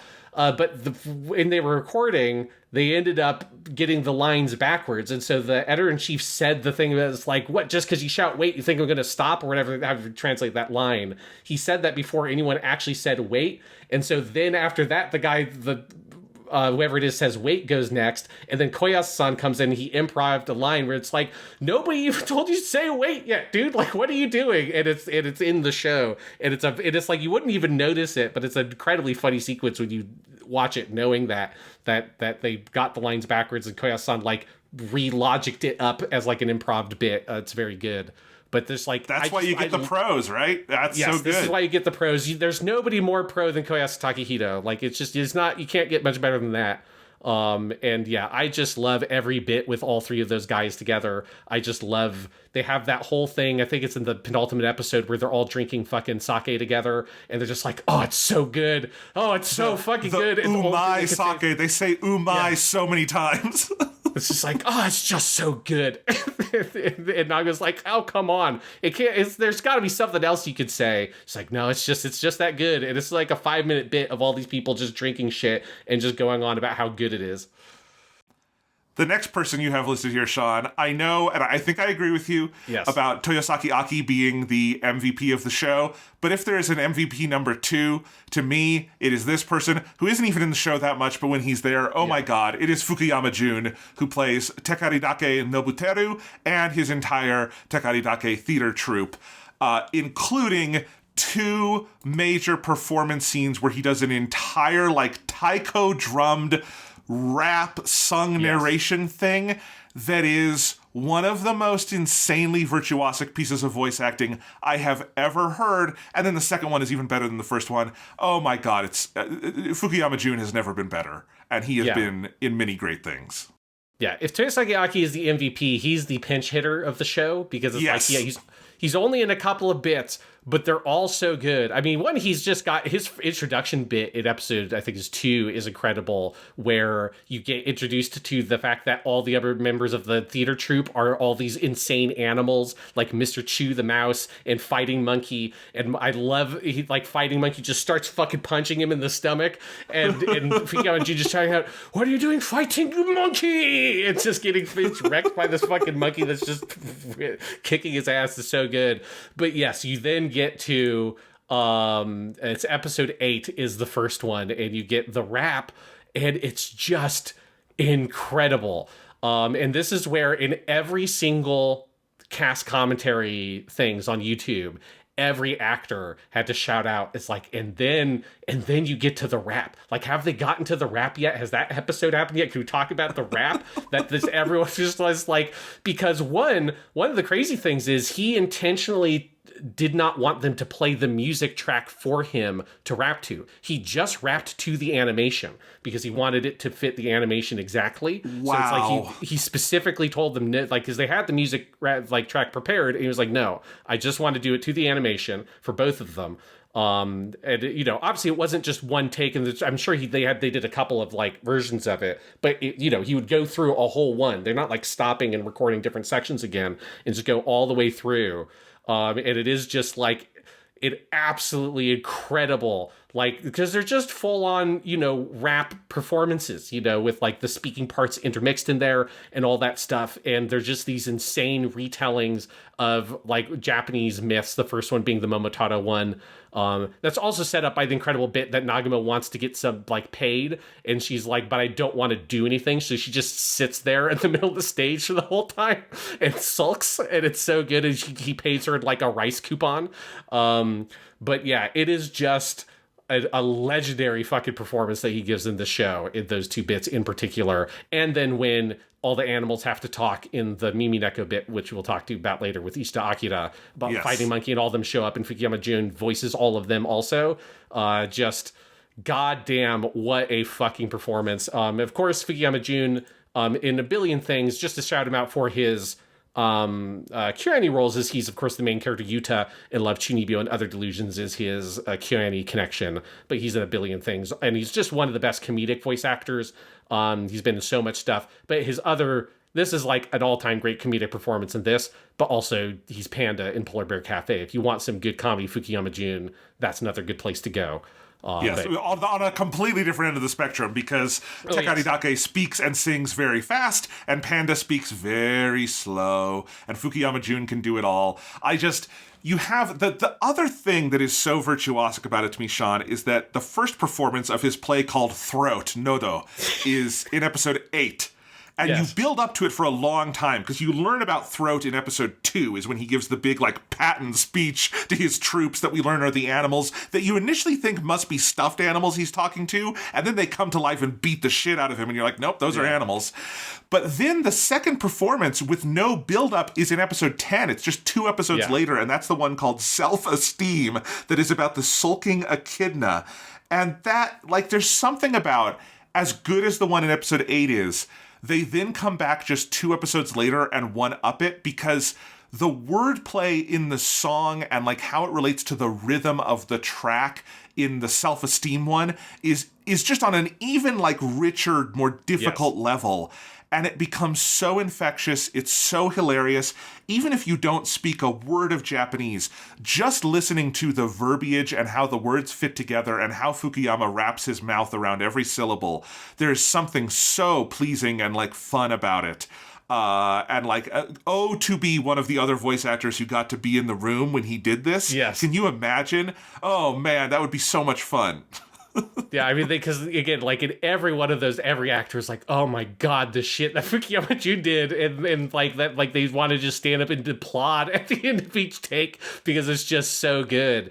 And I know that he, obviously he's a big voice actor. I know he also does a lot of like actual live theater. A lot of voice actors do as well, but I know that he's particularly big in that world also. I think it's like he's drawing on a lot of that for this performance. And it is so good. It's just one of those where you just get to ride on the spectacle of how good the voice performance is there for both of those. And I agree with you. The second one's even better for some of those reasons you're saying, that both the wordplay is great, but it is how it takes you off guard, that you're not expecting to get another one because Noto was built up for the entire show with all the posters and everything. And then you're just hit with another absolute fucking banger. Just what a legendary bit in this show. And just getting into something I think, you mentioned earlier, Sean, that this show is also just such a celebration of creativity. It's not just that the show is virtuosic. I know I keep using that word, but I don't know what other word to use on every level. The voice acting, the animation, the storyboarding, all of it. But that it is so clearly something where everybody involved is having fun and enjoying every other person's creativity, and that alone is part of what is infectious about it. And I think you really see that in the Fukuyama Jun bits very powerfully. Absolutely. All right. I think we've gone through most of the other voice actors here. One incredible cameo that connected to the Fukuyama Jun stuff is we do get in episode 11, Mimi Neko, the long-haired cat that you thought would be a non-voiced character because he's been in the show the whole time.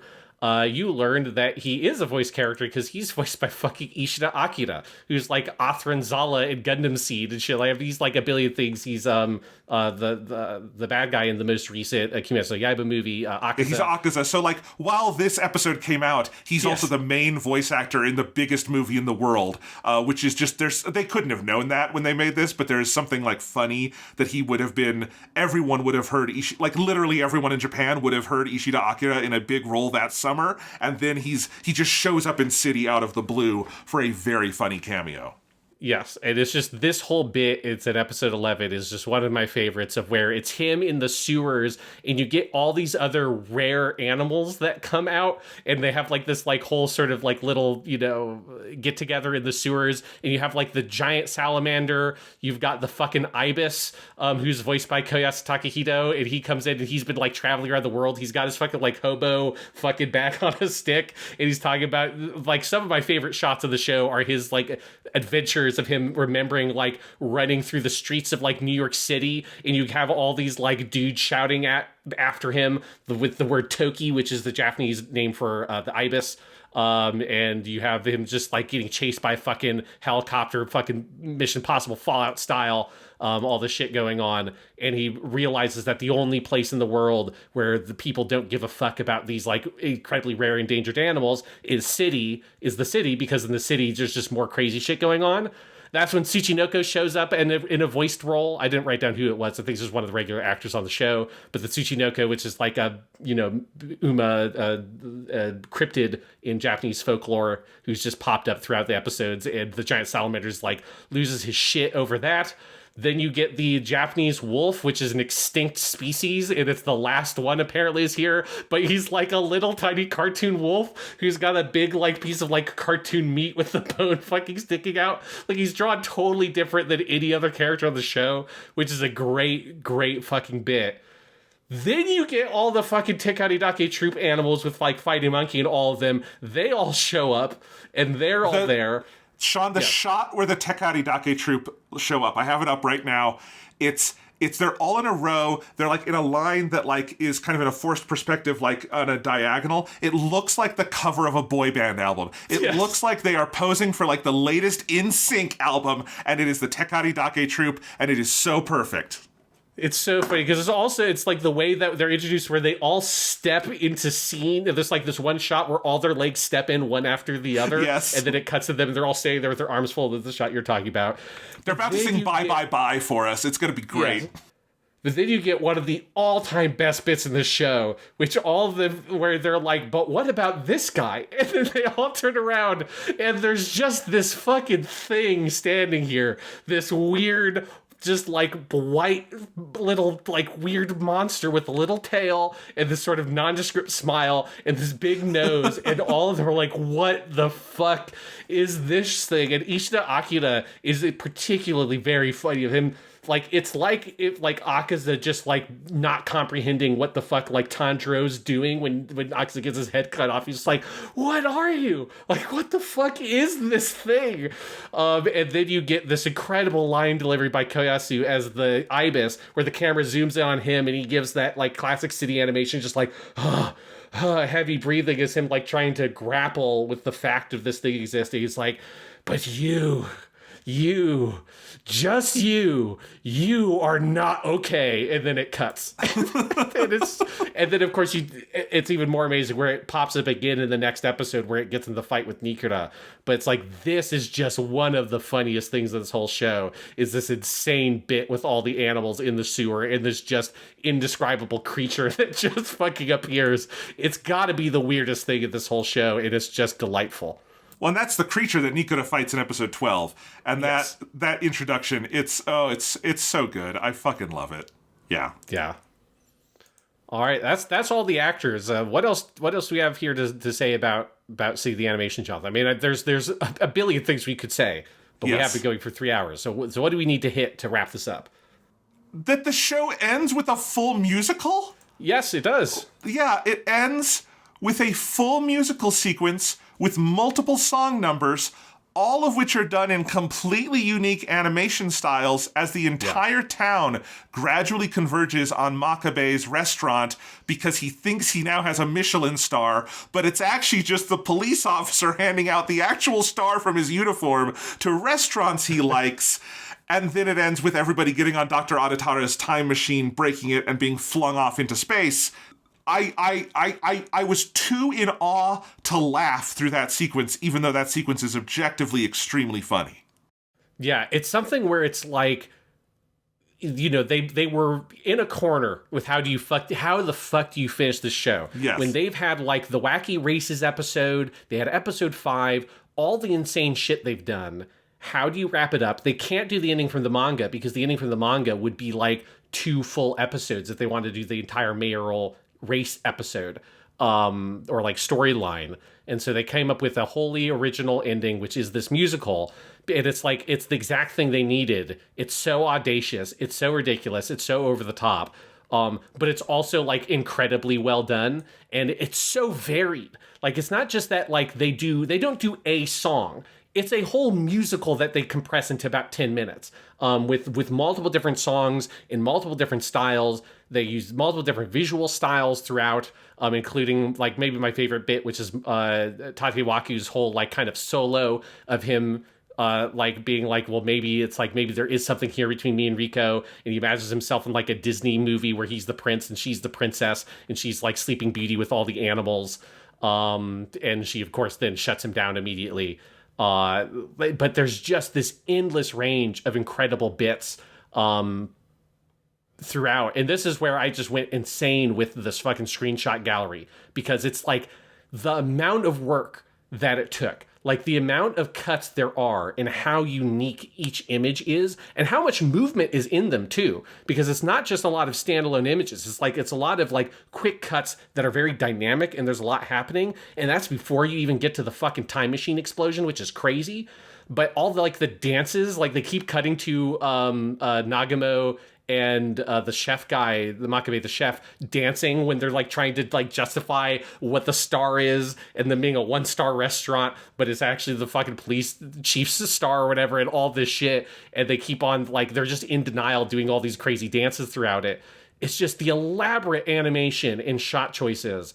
It makes sense that this is the only episode that does not have a single director storyboard. It's the one that they went for. They have Ishidate Taichi and Yamamura Takia co-directed the storyboard of this episode. It's honestly shocking to me that it's only 2, because there's the workload for this episode has got to be just absolutely insane. It's so audacious, and just like episode 5, they just fucking nail it. It's so well executed. It's like we could do a whole episode of this podcast just on the back half of episode 13 because it is so dense with just amazing jokes.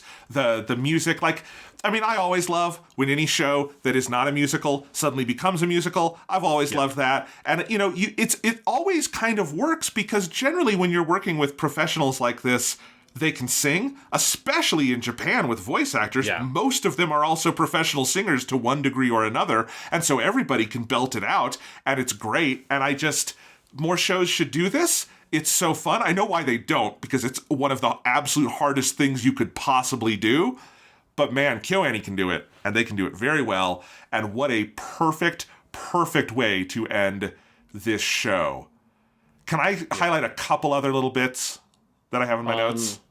Yeah, so one thing I want to mention with the ending, with like the time machine and the explosion, it is like such a great, ending with like symbolically, right? Where like so much of the show is about nostalgia, both in its production and in its content, right? The way it's blending like classical Showa era like recording techniques and stuff. There's lots of like weird references to like old school things in the show.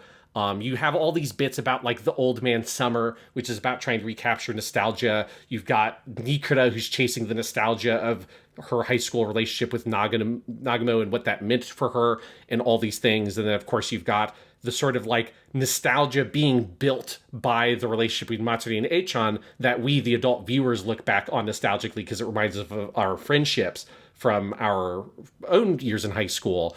And so there's something about the show that has all those themes in it, concluding with all the characters being like jumping on the time machine and being like, yes, let's use this time machine. We can go back in the past. I can win the fucking horse bet. I could like do all this. I can go back before I was rejected, which is what Makabe wants. Everyone has their thing that they want to do. And then of course it just explodes and they all get sent flying into the air laughing. That is such a great metaphor for the whole show that it's like that you don't have to go back into the past, that it's okay, that that's not what you need to do to have fun. You need to embrace the life that you have and love that and find the joy in the life that you're living with the people in the community that you're currently living. This is what connects to this phrase that comes up a lot in the show, which I used for my title for this. Who knows how long part 8 will be, but part 8 of our Kyoto vacation, which is this summer too could be that summer. This is a phrase that is, I think it's like an ad slogan based on what I researched, but it's like a phrase or slogan that's been in Japan since the 80s of this way to like sell this idea of nostalgia, that like this summer, the one you're currently living, could be that summer from your childhood that you remember on the lake and all this kind of shit. The commercial I found that this is supposedly from is like a Folgers coffee style commercial just in Japanese with this slogan. And you have this phrase is on like these posters that are in the background of a bunch of shots. They're in the mangaka's apartment, for example. And it ends with this ruminating on summer where Nagamo says, like, after Nikura says, oh, well, the summer's almost over. And Nagamo says, well, another summer will come. There's always going to be another summer. The ending has the title card, see you in the summer somewhere. And so there is something about, to me, what the show is doing of bringing this together, of this idea of like, we have to embrace the joy of the world that we're living in, not lose ourselves trying to chase a joy of a world that is past, because the joys we had then inform the joys we experience now. And I just think it's like such a great, beautiful story to tell, but it's like such a brilliant metaphor. And it's a great, almost like synecdoche for city as a whole, that it's like it ends with this crazy musical, all over the top, just like ridiculous sequence, but then also culminates in what is like a weirdly poignant, beautiful visual metaphor for this bigger point that the show is trying to make. And I do think there's just such an artfulness to this show that is, mind-blowing to behold. Is that the first time on a podcast you've gotten to the word synecdoche before I did? It might be. That's my word. No, I'm kidding. I agree with you completely. The fact that episode 13 is bookended by the time machine at the end and the very beginning, that little scene on the riverbank where Nagamo says, I've finally learned every day can be fun. Yeah. Yes, it is as insane, unhinged, probably needs to be institutionalized as that episode is on the whole. It is so beautifully arced, and I could not agree more. Speaking of insane and unhinged, I do just want to shout out, as I'm looking through my notes, episode 11 is one of the most unhinged things KyoAni has ever made. That episode contains the entire Mimi Neko sequence we were talking about. It has the scene where Wako is translating between the manga bros. It has Bonjour, San, and all of that stuff. That episode opens with Nikura directing herself in a faux adversarial viral video where she is pretending that the camera person is like against her, but she is the camera person. That is also where she coins the phrase hap morn, which means happening morning, which I'm going to be using because that's great. You have also the end of that episode is the whole thing where they're talking about if you add Mambo number 5 to anything, you can make a viral video. And the end credits for that episode is just the ridiculous viral video they make with Mambo number 5. And that episode contains maybe the funniest scene we haven't yet talked about, which is the surprising cup championship, where they are doing this quiet golf commentary over the stupidest game of shogi you've ever seen, where they're just putting like pieces of tempura on the board. They're like twisting pieces. There's no logic to the rules whatsoever, but it's presented in the most straightforward way possible, leading to sentences like, the car ate the wheat gluten and became wheel gluten. It's amazing. It's amazing. Well, yeah, and obviously in Japanese that line is like a specific pun that is happening there.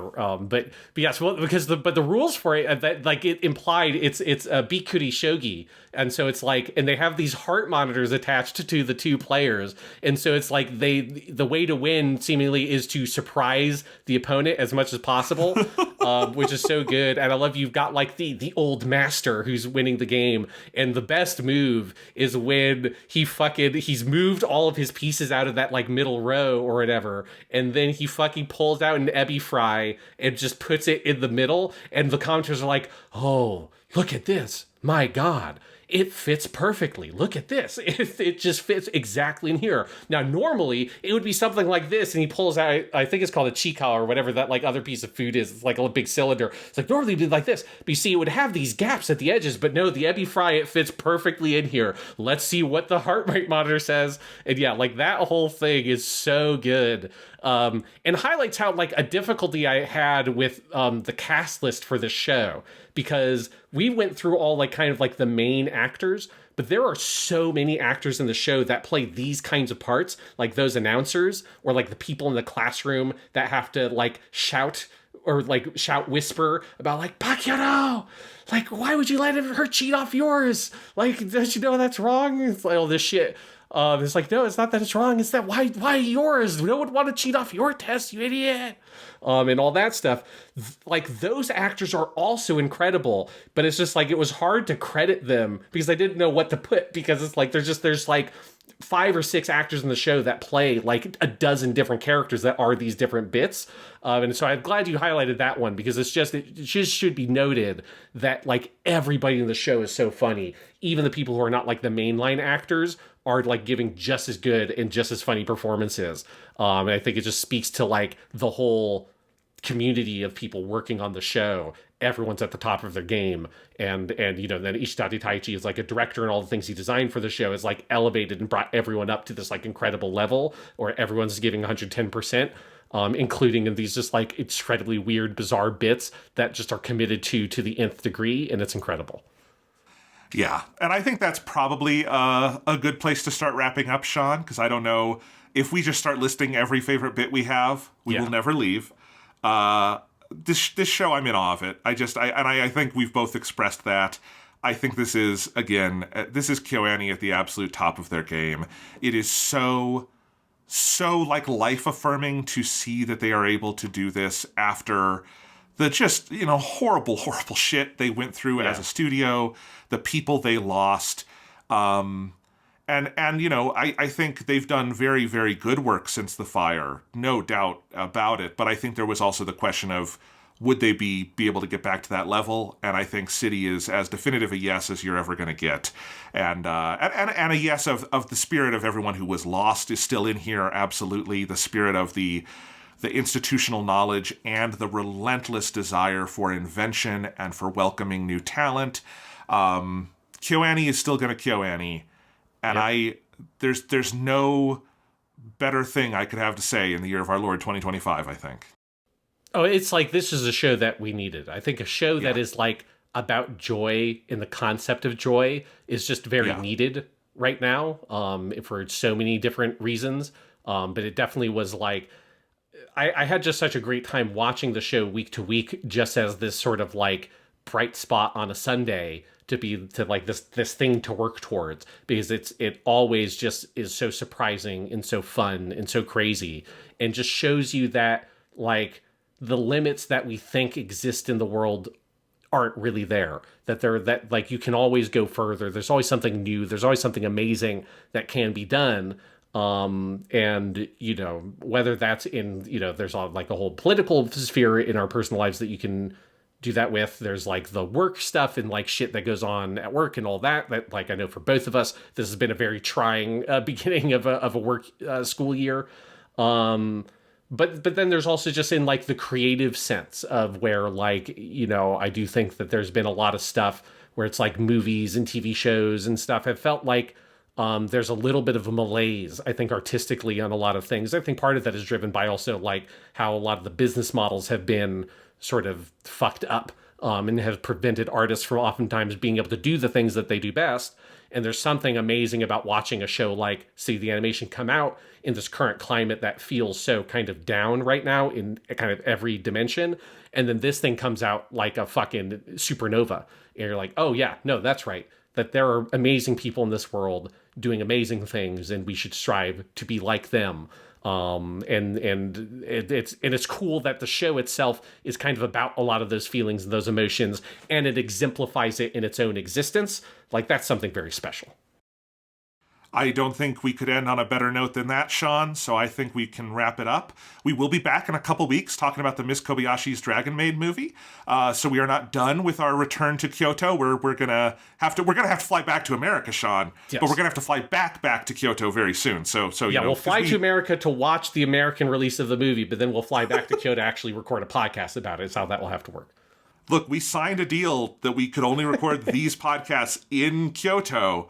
It's a crazy thing that we did, but we'll have that, and maybe in the next episode we can also share with you guys some details on how season 6 of Japanimation Station is coming along and when we might be premiering that, because we are hard at work on that.